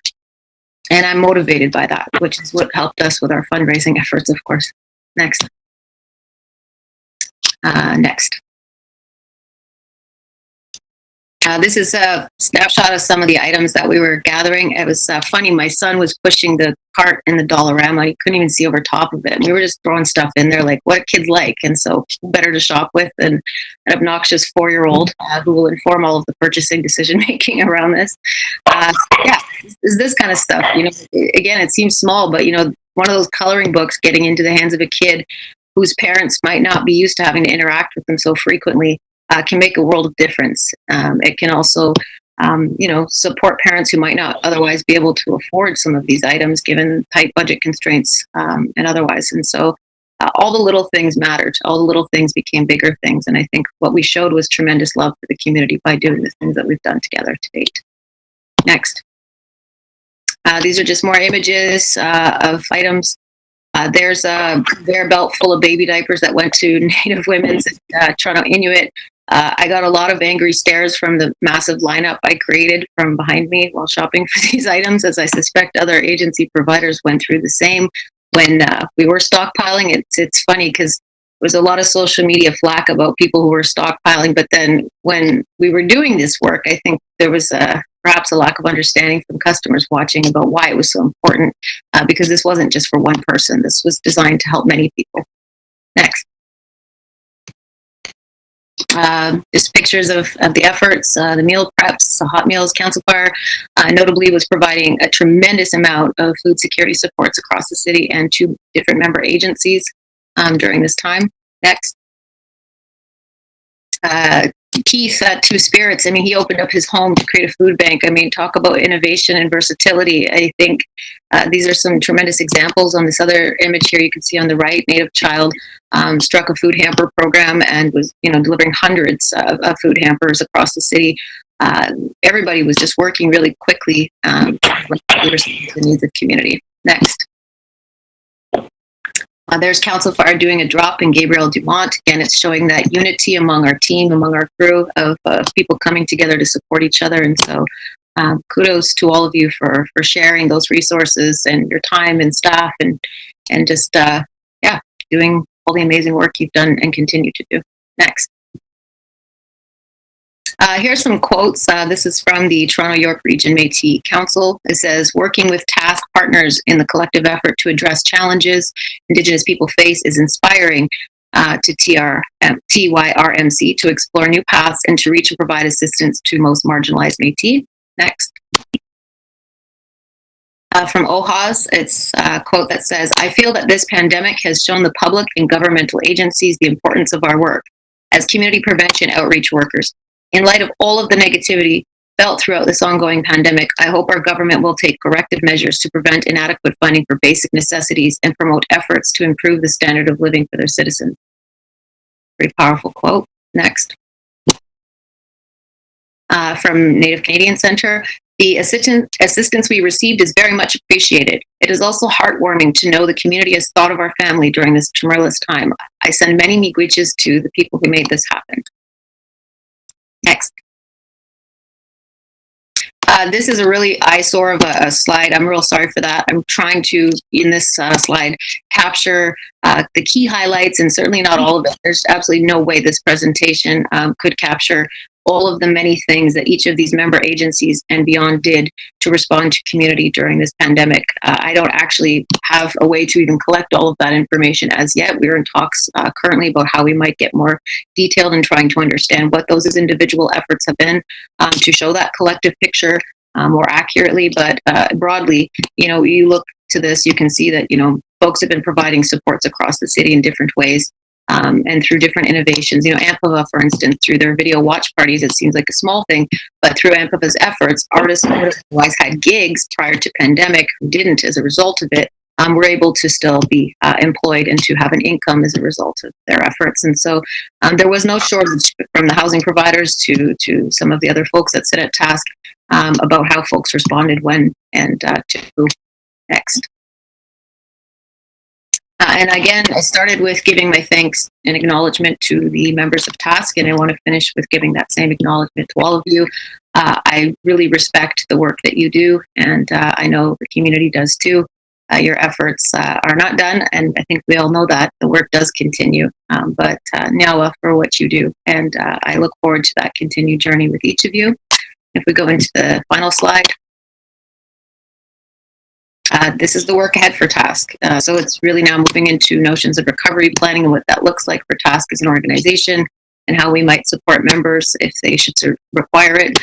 Continued change-making efforts and collaboration advocacy for TASK. It's project restarts as per the one slide that spoke to some of the projects we were doing pre-pandemic.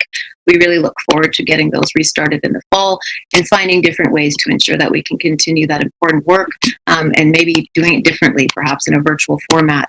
We really have to be innovative now in this these changing times. Continued city building, continued unity, and more important than anything, continued support to the community that we are all here to serve and that I know drives what we do because of that great love that we have for it. Next. And then if you want to just get in touch with us, here's our info, or you can follow us on social media, but don't follow us on Facebook because we don't have a Facebook. And we'll have one soon enough. But in any case, this is the closing slide, and I appreciate your time today. If you have any questions, happy to answer them. If not, I'm going to put my sunglasses back on and my hat, and I'm going back into vacation mode. Thanks. Thank you, Lindsay. It's a really good overview of where you were, where you are, and where you're going. It's excellent to see that all rolled up neatly in one little package. Are there any questions regarding TASK for Lindsay at this time?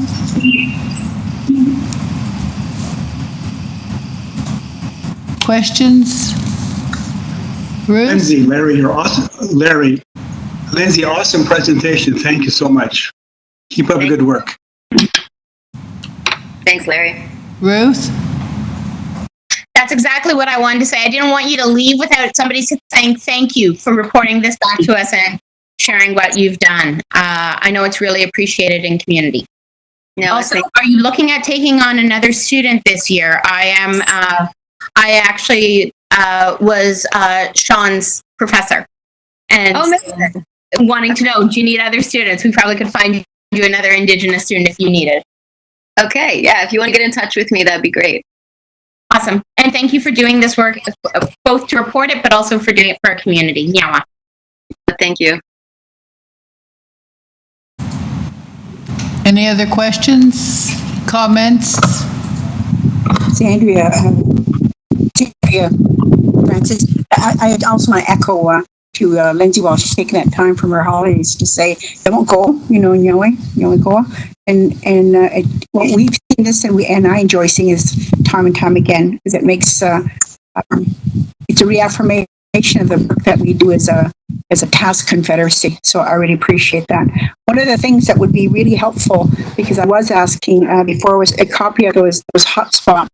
And I think that would be really helpful to us, but also to for those two young ladies that did a presentation earlier, to see how we can pull them into the fold. I know that they're being redirected to IAO, but I'd really be interested to see what role that they can play, as community members too as well. So you won't go again there, lady. It's awesome as always. No, thank you.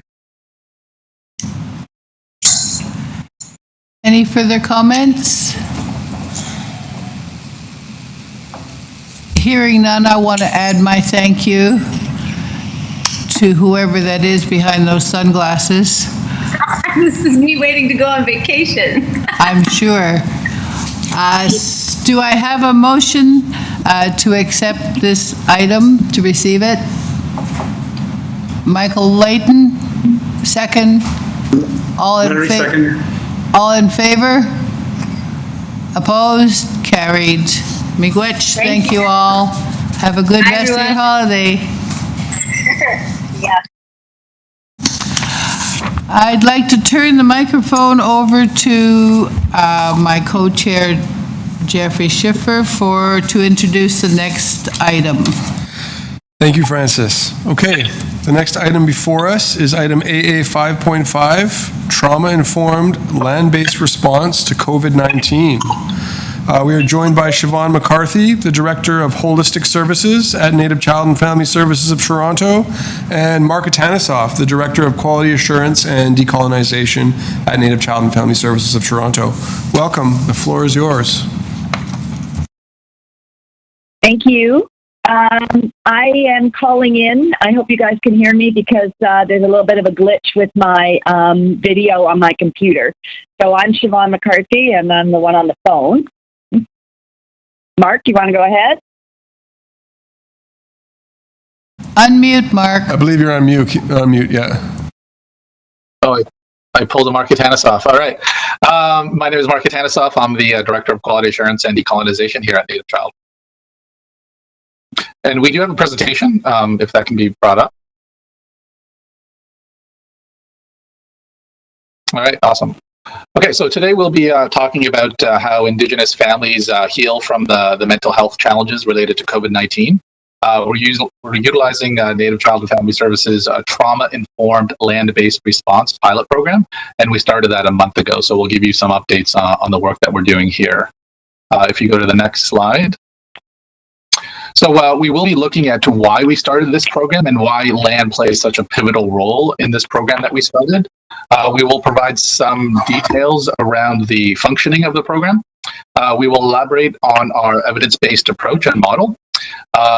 We will offer some of our thoughts for implications we see for the broader Toronto Indigenous community. Then we would like to conclude with a request for your continued support and expansion of our land-based work here in Toronto. And if you go to the next slide. So by now, we're all too familiar with COVID-19 and its impact on individuals and on community. It's we have the disease pandemic itself, which has medical challenges of its own. But we're also facing the shadow pandemic caused by children and families socially isolating, and that's what this program targets. And so families have been isolated at home now for over 3 months, and from this, we know kids and families are struggling with higher levels of anxiety, stress, depression, boredom, attention, along with all the financial, housing, and food security issues. So COVID-19 has really disrupted our way of life and is elevating mental health challenges. And so that's what this program is really dealing with. So before Siobhan goes into the details of the program, we wanted to start with what how land plays a role in this programming. So we want to talk about how this component of the program is key to its success. And so we looked at the land-based component of this work from two thoughts. One, right from the beginning, we've been working with the folks from Italy, the social workers, the medical doctors, the academics, who are much farther along in the pandemic than we are. And from their learnings, the number one message that we heard was that kids need access to outdoor space. Kids are suffering indoors, and we know this is going to go on for some prolonged period of time. And so really the findings from their work was that kids need to be outside safely for long-term well-being. Our second line of thought was to look at our traditional or Indigenous ways of knowing for answers to help us with this pandemic. We all have been doing land-based work since time immemorial, and we know there's value here, and so that was our second line of thought. And here at Native Child, we're a multi-service organization. We have 300 staff, 18 locations across the GTA, over 100 programs, and we serve over 7,000 community members annually. And so every day we see that connection to land and the healing properties that it brings. And so during COVID, we really want to bring that mindset to the work that we're doing. Additionally, pandemics are also part of our history, decolonization. And with our culture and our ceremony, we have connection to our ancestors to access that wisdom to help us here. And one of the ways we access that wisdom is through land. Land is our meeting space, both physically and spiritually. And land connects us to our ancestors. Land has a conscious and land gives us teachings and it gives us healing. And that's why we incorporate land into the work that we do. And land is pivotal to our spirituality, our emotional well-being, mental and physical. And that's why we incorporate it into this program. And if you heard the expression, all my relation, that includes all our community members, but it also includes our lands, right? It demonstrates our interconnectedness, or everything. And that's why land is really a pillar of this program. And so as a result, this program really leans heavily into land for wellness. And you'll see that with Siobhan's presentation here. We also have to be mindful that our loss of land has had a detrimental impact on our community. And that's why we are working with our partners like the City of Toronto to find solutions here in urban settings to get access to land. And we know that many of our community members do not have access to even backyards. And so really getting access to city-based land is going to be pivotal to our well-being and to manage the COVID crisis. So with that, I'll pass it over to Siobhan to discuss some of the functional aspects of this program. Thanks, Mark. Could I have the next slide, please? So what we did is we decided to pilot a trauma-informed land-based response for families in our community.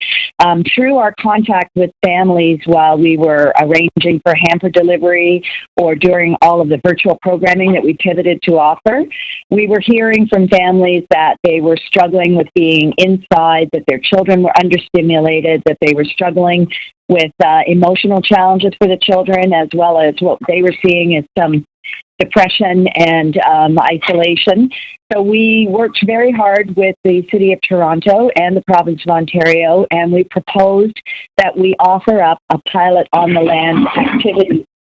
That activity, we determined 2 sites in the City of Toronto, one in the East End, one in the West End, where we have the largest cluster of families. And we reached out to our families to offer one family with up to 4 members who've been self-isolating, meeting with one member of Native Child and Family.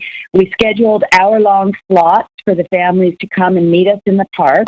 We participated in all of the appropriate screening and questions for COVID-19 to make sure everybody was safe. And then we offered Indigenous storytelling, singing of Indigenous songs. We did strawberry hunts in the 3 parks. Sorry, we did have 2 in the East End and 1 in the West End. And we engaged in drumming. What our process was that we wanted the children to be able to run around, feel the grass at their feet, ground themselves in the land, and that was what we established.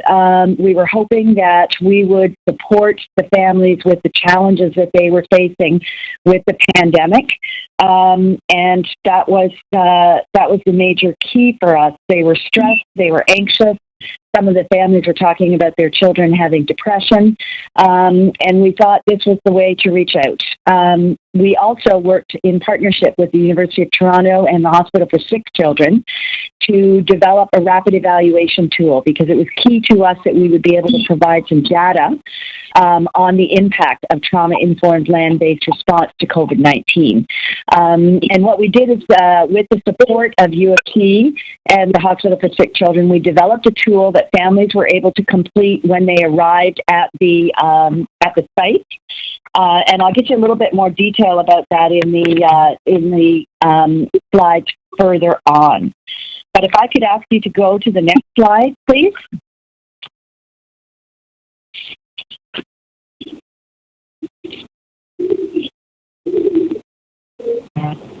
Do we have the next slide?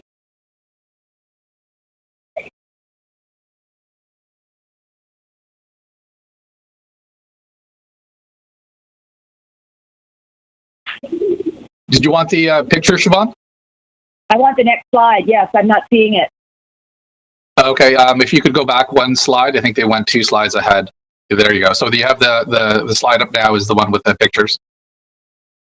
Yeah, I don't have it. Oh, I see. Okay, great. I'll work from there. Thank you. So what we did is we wanted to, as part of our culture, recognize that we take our shoes off. We walk in the grass. We connect with Mother Earth. We had families talk about how much it helped to recharge their mind and their body. What we're showing you there is some pictures of how we set up our areas. We have some medicines. We have some rattles. We smudge, and the staff would put the smudge on a paddle, and then go around the circle so that each child and family member could smudge. The little lines in the circle that you got there are for people to ensure that they were social distancing while they were participating. And the slide, the picture on the bottom right is the staff and families. One of the adults is a family member, so just showing you where we were and what we did. If it's possible to click on that video play button, we can show you a short video of the work that we did. No, the video is not going to work, Siobhan. Apologies. Okay, no worries. So we'll just go on to the next slide. Great. So our preliminary findings, what we did is we gathered our data after 1 month, and we collapsed our data into 3 major categories. The first being improved mental health. And what we have is quotes from family members who talked about how being here helped them to mellow out. And the mom found that when she came home, she was fine and not upset. Another mom talked about her daughter needing it, that she craved it and that she counted down the days to coming. We asked 10 families per site to participate at least once a week so that we would have 4 sets of data that we could rely upon. So this is sort of the first month of data. We have parents talking about how their stress was decreased. One mom talked about it being able to talk with other adults, feeling better, how she arrived jumbled and stressed.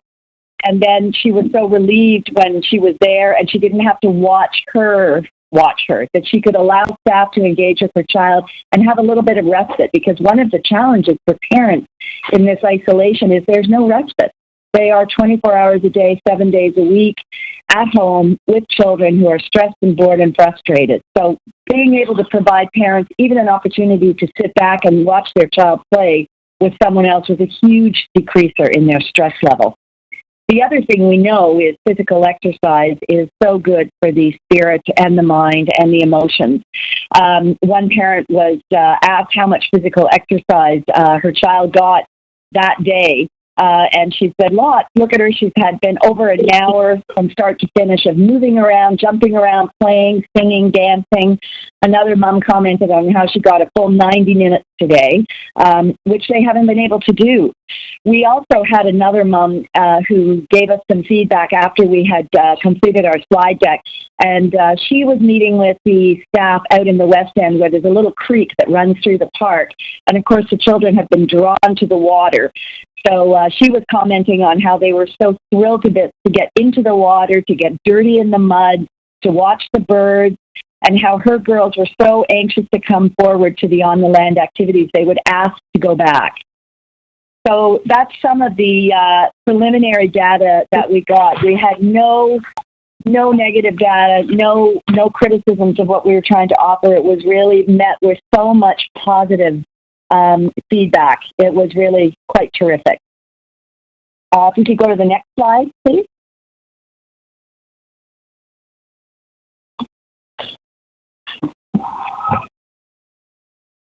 Okay, I can talk a little bit about the outcome model that we're using. You'll see a sort of a graph there at the top. And so what we're doing is, as we stated before, we're working with the University of Toronto and the Hospital for Sick Children.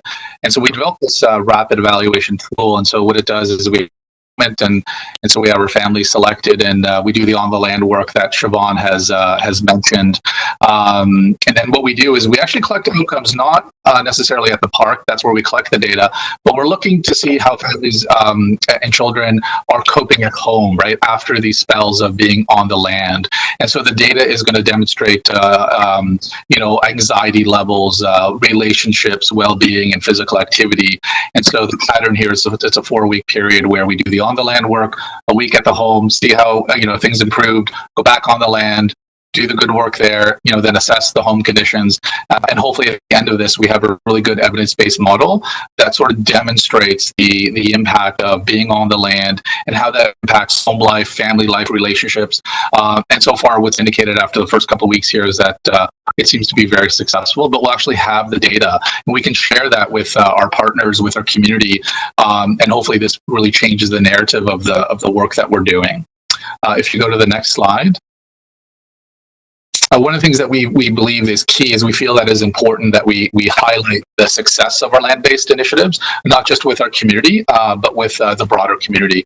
And what you'll see here is that we've gotten a lot of good interest in the work that we're doing from the Globe and Mail, from the CBC, from the Toronto Star, and there's actually others out there as well too. And they keep on coming, and they're really wanting to know what we're doing, and they're really excited about that. And we want to share that.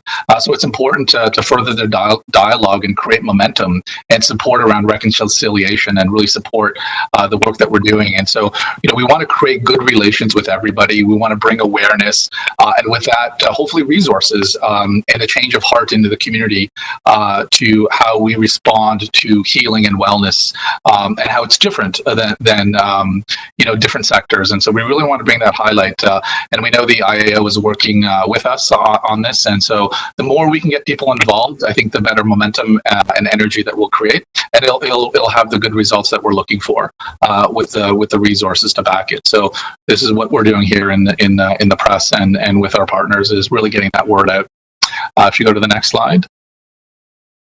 So one of the implications, there's 3 implications that we're seeing from this work, and I think a lot of the service organizations at this table will sort of feel the same thing that I think we're dealing with is, and so all Indigenous organizations, people and families, we require a new approach, right? There's reconciliation, and we're still in the early days of reconciliation, and we're looking for some efficiencies, right? And some dedicated resources, not just for Native Child, but for the entire Indigenous community. And so when you look at some of these pillars here, like reduction of government red tape and oversight. So we want more self-determination and action. We want access to resources. Like right now we're targeting parks, but that could be other land-based resources that are out there in the municipality that we need access to for food security, medicines, and all the good work that we want to do there. A space for ceremony, traditional gardens, medicines, and activities. We know our families don't have access to backyards. And so where are we going to go, right? And we want that land reclamation. We don't know how that's going to look like, but we can work with the IAO, work with the city, and in partnership really get access to that land on a permanent basis.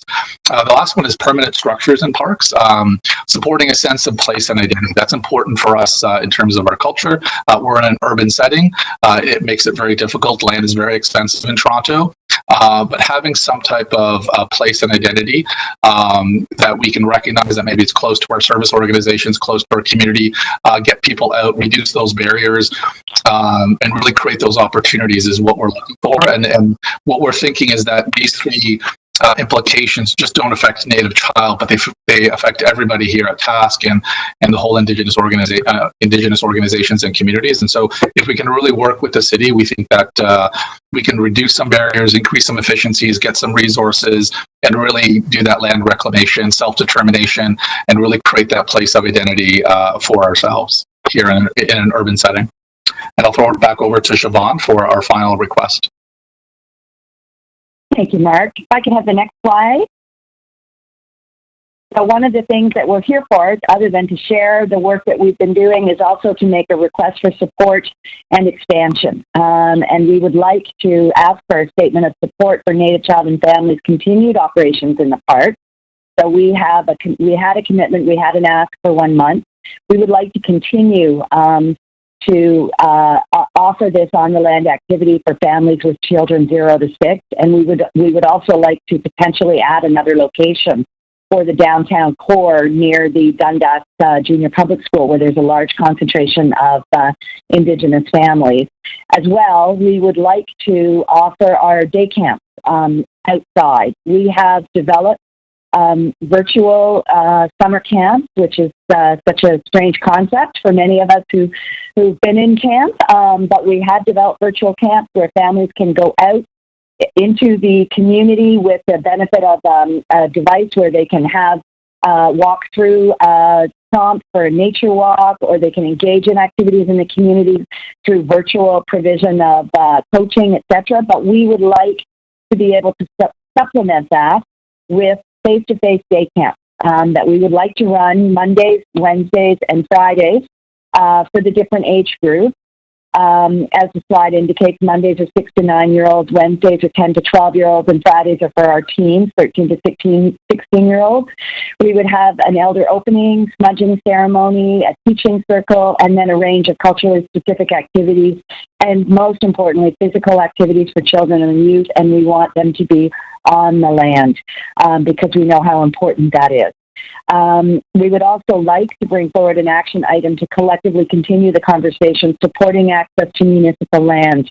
As Mark said, one of the challenges for us is trying to find space in the City of Toronto on the land, and we would like to ask the committee to recommend that City Council make a motion to direct staff to engage with Native Child and Family Services of Toronto to explore how services like these could be incorporated into the city's Indigenous placemaking strategies. We would like to have designated places for the community to meet, to participate in activities, to participate in teachings and learnings where they know they could go and know that there would be people there that would be available to them.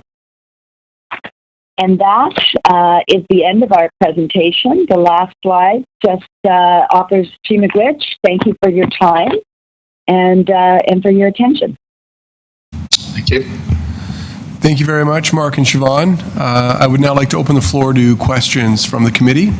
Do any committee members have questions for Mark or Siobhan about their presentation?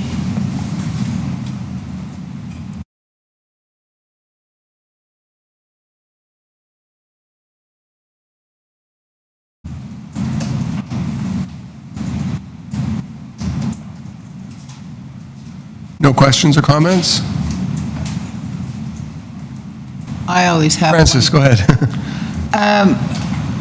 For land-based programming, would that also include places for sacred fires, specific for certainly in the east end, the north, the south, and the west, because there is a need for the ability to do that. We ran into an issue there about a week and a half ago, because of COVID permits and all that kind of thing. We're kind of in a holdup because of the COVID. So if that can be part and parcel of your plans, your programming, your ask, that would be great. I think that's the jumping through hoops, eliminating those barriers, and really that self-determination piece. And I think that should be, that's part of the work. And so it's really having those relationships where, the permits, the park supervisors, not aware of what we're doing in the parks, and really just making sure that, it's that self-determination. We have the space, it's safe, people are informed, and that we're not being harassed. That would all be part of a bigger ask, working with the city to make sure that we have access to those lands, and that we can do the work in a good way. Thank you.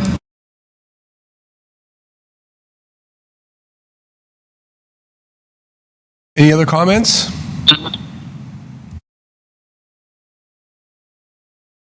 Okay. We have been crafting a motion with clerks in response to the presentation that I would like to put on the floor before the committee. I'm just wondering if we can get that up on the screen and I can read it out.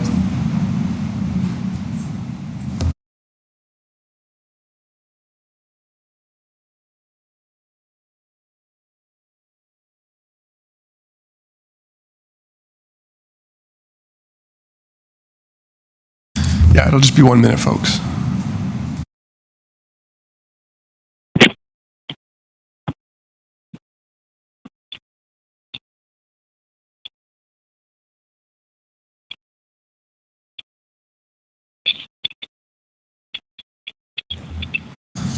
So we may need some wordsmithing here, but we've been working on this with clerks and Selena in response to this presentation.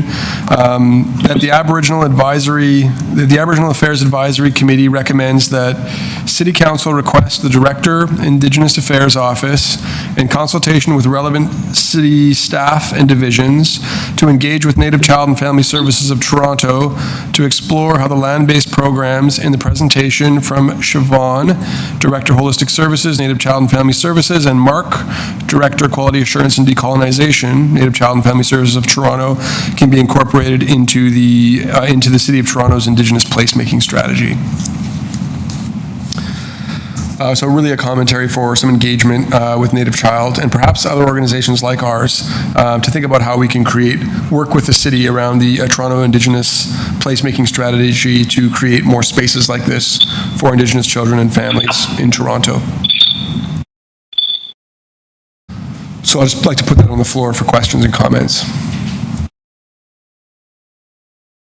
And I can't see anyone, so you can feel free to unmute yourself if you'd like to make a comment.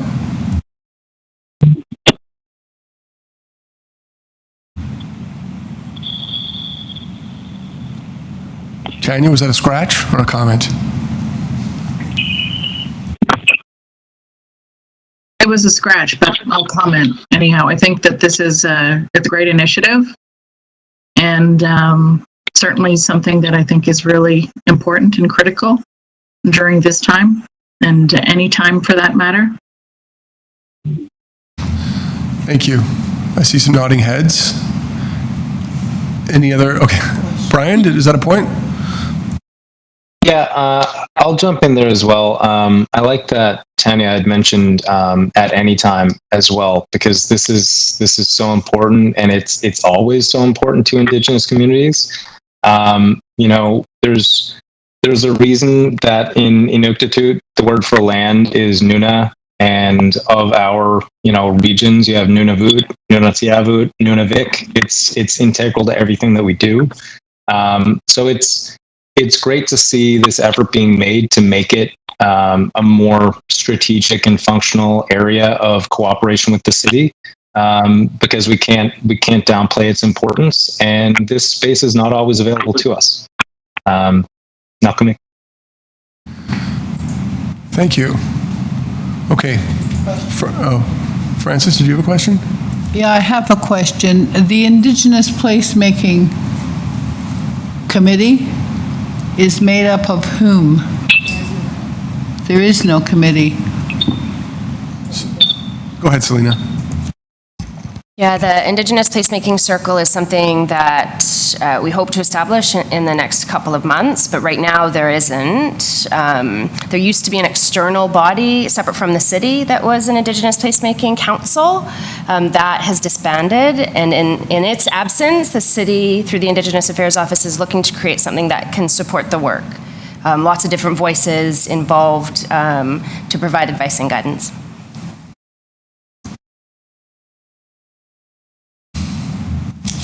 Okay. Any other further commentary on this item? If not, I will then put this motion on the floor. All in favor?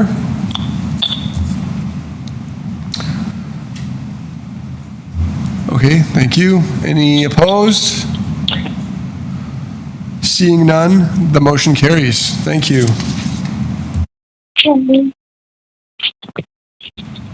Was that okay? Okay, that brings us to our last item of the day, folks, which is item AA 5.6, Indigenous Community Safety and Mental Health Response in Toronto. And I can start by providing an overview, but I guess the overview was, in a sense, provided earlier. We read the same statement, right? I was going to read over the statement that we put on the screen and sent out earlier today, but you all have it, and it's been read to you. So really, I just wanted to ask, I mean, maybe it's helpful to have it back up on the screen. I want to open the floor for questions and comments based on the item that Francis and I have brought before the committee today.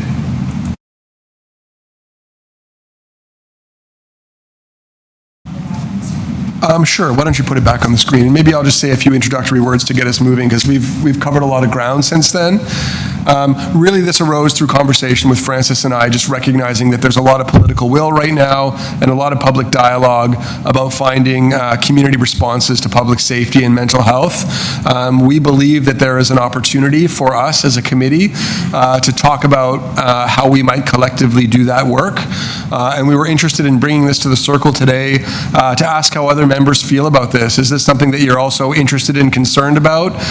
Would you like to see the Aboriginal Affairs Committee make a motion or a recommendation for city councils to start thinking about what this looks like within the Indigenous context? Should funding structures and pathways be identified to work with organizations, some at this circle, perhaps some elsewhere, to think about how we can engage with community to co-develop a variety of different programs and responses? Because, you know, we do understand that there are many Indigenous communities across the city of Toronto, and that a variety of responses and programs may be required. Is this something that we'd like to discuss and move forward as a committee? I think I'll just say that as an introduction and then open things up for conversation. You do all have this in your email, so I'll ask the clerks to take it down and return us all to the screen. And you do have this document for your reference. Any thoughts or ideas from the committee on this?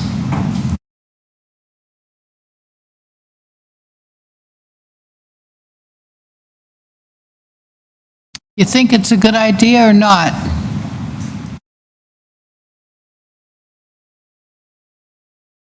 I see Marilyn nodding. Idea to start. It's a good idea to start. Having the discussions around this. I think it's integral moving forward. Harry here. I think it's a good idea also. I echo that. It's time to start. We have to start somewhere. Let's start now. Yeah. Marilyn, did you want to make a point? I just wanted to add that I think it's a good idea because when I first came on this council many moons ago, actually there were two places. They had our COO from the Métis Nation of Ontario, who was a member. I'm talking about the days that Francis was talking about when letters were sent out to agencies. And then I was also asked to come on to this council because I represent the Toronto section of the Métis Nation of Ontario. But quite frankly, I feel a little bit overwhelmed because I'm a volunteer on my committee. All of our committees across Ontario are volunteers. And someone along with me representing Métis Nation of Ontario would be able to have a wider interest and more information to give to this committee, perhaps. So I would feel I would like to have someone with me who represents the broader the MNO in a broader sense. So that's why I think it's a good idea. I feel a little bit that I lack the capacity to be a huge contributor to this. And I'm not being humble, I'm being truthful. So yeah, thank you so much.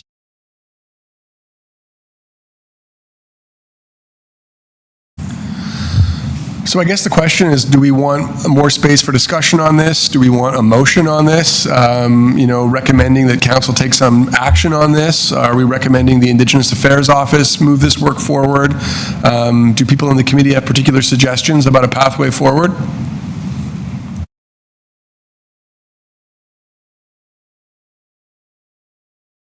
Part of the reasons why Jeffrey and I were talking about this is because of all the media publicity that's been happening regarding defunding the police or slicing off some of the funding for police to apply to areas that are related to mental health and personal safety and anti-racism, all these things. So, and almost in every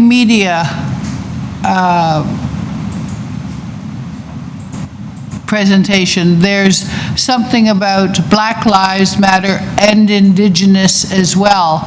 And so we have been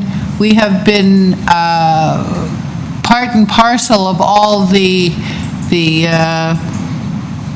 media hype regarding this, that I think we should make our wishes known. I think we have to put something out there in the street that relates directly to us and how it affects us. And so this was part of the reason why Jeffrey and I even considered this. And then we said, how do we go about this? Well, we work through the Indigenous Affairs Office here at City Hall, and we'd like to have a report back. We'd like to have some thought put into this, and so that's where we are with it. And we're hoping to get the support back as well.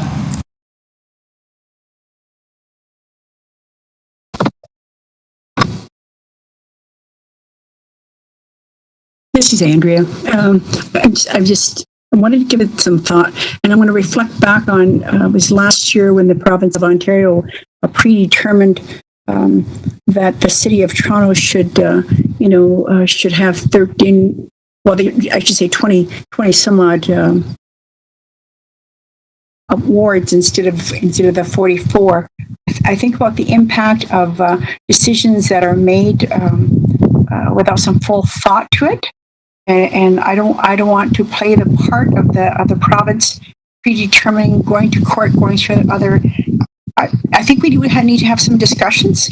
I think most definitely there needs to be some more discussions, but I think we have to have that dialogue amongst ourselves too, and all parties, not only from task but the other members who sit around this table, because there's some groundwork that's already been laid. I heard that the province has been reached out to. I heard that there's been an advance of discussions with Michael Layton, and so I really think that it would be worth our while to have some true and honest deliberations. And like there's two young ladies that did something on their own. How could we do that too as well to get those voices, so it's not perceived as Toronto Council Fire as well as Native Child and Family Service or any other agencies that are moving out there. I think we have to determine what it means. I'd like to park this issue for further discussions, because you're right, it will get out there. It will get out there and really quickly. I'm not even comfortable with it being redirected to Selena, because I don't feel that she needs to be the target of anything. I think, again, since we first talked about this, Jeff, I assumed that it would come to this table. I'd really like to say with caution that we park it. We seriously pick this up and have some discussions, because, and what I shared with you is that individuals could just as well get out there and would say, we want to defund the services of Native Child and Family Services.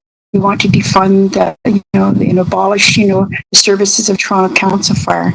And I think this issue really deserves some really good discussions. And I'm happy to hear from the previous conversation that you've taken those families in different quadrants to get that input. And I think that's really excellent, because it shows that you're working with the community too as well, and maybe part and parcel of those quadrants to also look at what do you want to make this city safer. And to make it safer, is it Council Fire going after Native Child's component of your $42 million? I don't think so. I don't think that's what it's about.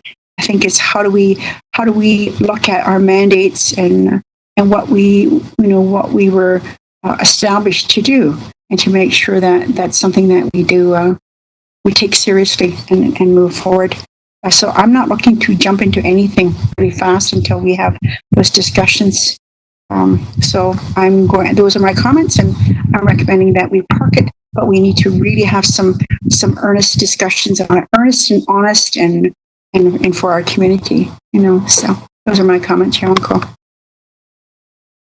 Larry here, I echo with Andrea that we need to have discussions on this and not to rush into it right away. So I do agree with Andrea. Thank you. I just want to say we must have discussions about this, and the sooner the better.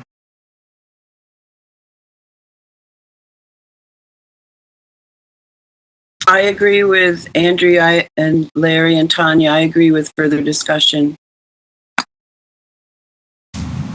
I'm so glad to hear that, because that's exactly what this whole thing is about, is that we want to have a discussion, but we want to know where we can go with it, because we actually obviously understand that we need community safety and responses for mental health concerns.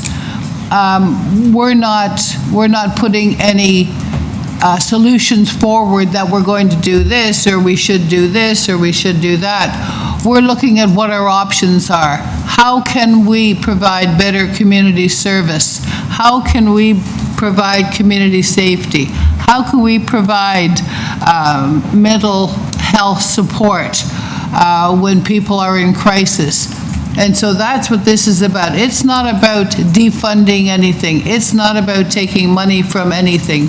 It's trying to find out what our options are, and you can't do that unless you have a discussion about it, so that we can put those things on the table and find out where we want to go with it. So I'm thrilled to hear that's what you want to do. This is Andrea. Francis, I agree with you. I think it's really critical to have those discussions. And during this time, the city had their community response table that a lot of us did participate, on a number of issues. Within the same thing within task, we accommodated those special tables as well. And I think if we can merge that, I think that's really critical. We Toronto Council Fire had initiated the community safety wellbeing forum, but we did it in Regent Park, but we also want to make sure we did it in collaboration with the community itself, because the community needs to be a part of this process. And so how can we be safe if we're not also extending that to our neighbors and the people that they come from, because they also have families. So guns doesn't stop with any particular people. So that's I'm still saying let's establish a specific table, a response table for this. Good. Okay, so I'm hearing that rather than accept the recommendation in the letter that was put forward, we'd like to table this for future discussion, which I think is fine. We can do some community engagement. We can think about potentially getting this on the agenda for a future meeting. I just want to make sure that before we move on, everyone has had an opportunity to weigh in. Councillor Layton. Yes, thank you. And I'll just be very brief. I'm quite happy to hear that it's coming to the to this committee.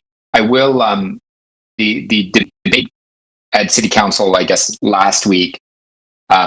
Most of the coverage was around what the mayor and council didn't do, but I should point out that it touched on either the Indigenous Affairs Office or getting feedback from community-based organizations and social service agencies at several times in what actually passed at council, including how the city manager is going to develop this community safety response, this new model for community safety response, which will probably involve many of you, not only in the crafting, but perhaps in the execution of of whatever is proposed. It also looks to the Indigenous Affairs Office and specifically the Aboriginal Affairs Committee, I believe, to give advice about where resources and investments should be made to look at community safety at the source, particularly addressing issues of poverty, underhousing, missed opportunities or non-existent opportunities, intergenerational trauma. And right from the outset, is sort of framed, and it's actually written in 1B that this new model for community safety be a reflection of the city's commitment to reconciliation. So I think it's critical that the Indigenous community, led by this group and others, be a strong voice at that table with the city manager. And if this needs to be that you're having discussions offline or amongst a subset of this committee, I would encourage you to do it, and I would encourage you to do it quickly, because we're expecting that the recommendations come back at the beginning of 2021, January 2021 Executive Committee, which is very quick, lightning speed for Toronto City Council. So if there are individuals that wish to participate in that discussion, I would suggest that you identify yourself to the chair and perhaps find an opportunity to start exploring how you would like your relationship to be with the city manager in his consultation.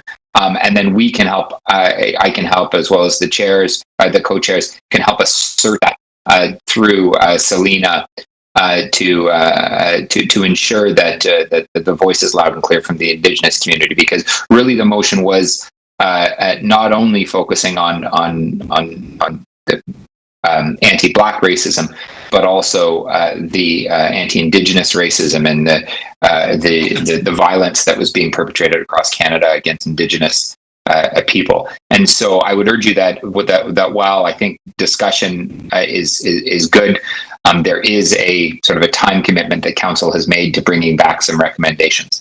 And I'm happy to help however I can in ensuring that your voices are heard in that discussion. Thank you, Councillor Layton. This is Andrea. Go ahead, Andrea. This is Andrea. Thank you. And I appreciate that you're wanting to speed things as quickly as possible, but that's your process. My recommendation was to establish a special response table, like this has been in place by the city, and the task also did something very, very similar. And so if you want to go ahead and you want to put something out there. I was watching the news where people were not happy about some decisions and they end up going to the mayor's apartment, right? And calling them out. So you need to really think about, what it is that we want to do. And it is an extremely important issue. And so again, I'm going to suggest that we do have a response table. We establish whether it's coordinated through task in collaboration with the city. It's beneficial. When Council Fire was looking at that the community safety forum, we weren't just doing it for our own people or the Black nation. We were looking for all people who are living in, because there are commonalities that we have. So rushing us doesn't help to meet your calendar. About us without us is, that's a motto that seems to, and this isn't about reconciliation, it's about restitution for our own, by our own. And so I'll still stand by that table that I'm looking at, not looking to table this issue, but this special table that allows us to elevate some input and some commitment that we do all come up with some solutions. Because again, you know what's going to happen. People know where you live and other people live. So we want to be wise on this. Yonko. Thank you, Andrea.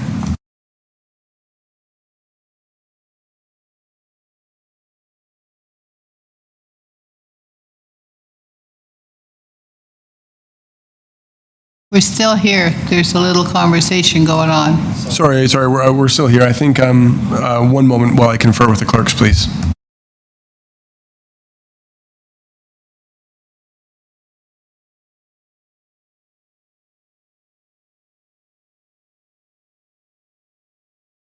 So I'm going to suggest, based on feedback the numerous comments that we should have more time for discussion, that we defer this item to our next meeting on August 26th, rather than putting forth the recommendation in the letter. How do people feel about that? I see some nodding heads. Okay, fair enough. So all in favor with deferring this to the next meeting on August 26th? Okay. Any opposed? Okay. So seeing none, motion carries.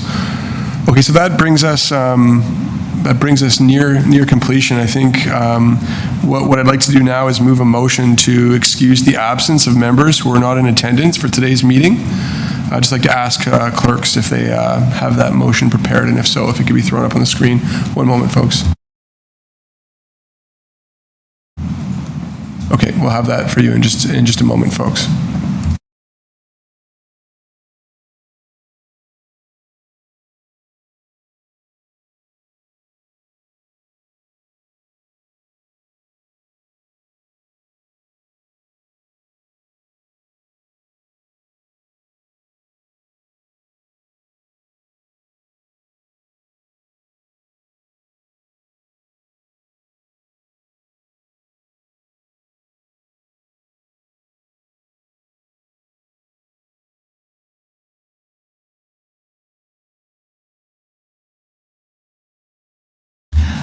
While they're conversing and typing and madly putting things together for the motion that's going forward, I do have a question. Mike Layton. Oh, you're the only mic in the room. That's okay. We all have a mic. Is it possible to put a space, save the place kind of a thing? I hear you saying that January 2021 is going to be a crucial time. That's the critical time. There's going to be decisions made. Is it possible to notify council that we're going to have something to put in, that we're planning it, we're working on it, we're developing a committee to respond to it, so that we'll have some opportunity to contribute to what's happening? Is that a possibility? Well, I think it's going to have to. I think it's going to have to happen sooner than that. In that we should just go back to the city manager, and perhaps it doesn't have to be formally through a motion from this committee, but to go back and say, and I think it's Andrea had mentioned it. If we set up a response table on the issue of community safety, that also has an eye to what investments need to be made outside of emergency response, because there's also another piece to where the city, it's actually the Toronto Police Services Board, will be looking for advice from the Indigenous community, that is asking about the hiring of the new police chief. And so in all of those areas, and possibly more, I was just scrolling through the motion that passed, or the item that passed to council, that there are a bunch of touch points that the city council has specifically requested either the city manager or the Indigenous Affairs Office or the Police Services Board to consult and engage the Indigenous community, that we may want to, I think taking Andrea's approach at setting up a response table and working through some of that will ensure that input is starting to go directly to those that are going to be holding the pen at writing the recommendations that would go to council. It doesn't take away from the fact that this committee could formally make a submission on that item, and we indeed might want to ask that as part of the consultation from the city manager, is to have a presentation before it goes to the January city council or our executive committee meeting, so that we can have the voice of this committee heard specifically.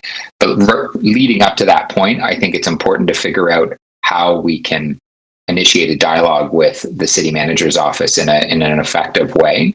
And I think that the idea of having a response table is a great idea. And if you're finding that it's useful during the COVID response, maybe we can try to have the city manager put together something similar to take these issues of community safety to all of you and to others in the Indigenous community.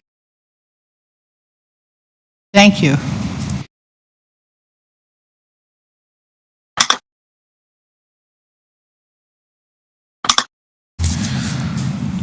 Okay, I believe we'll have a motion up in a moment.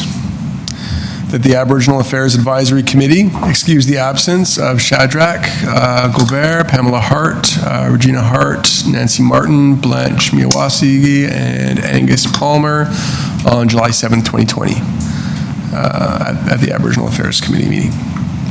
Good.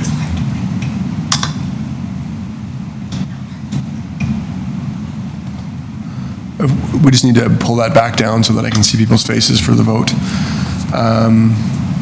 Fantastic, you're all back. All in favor?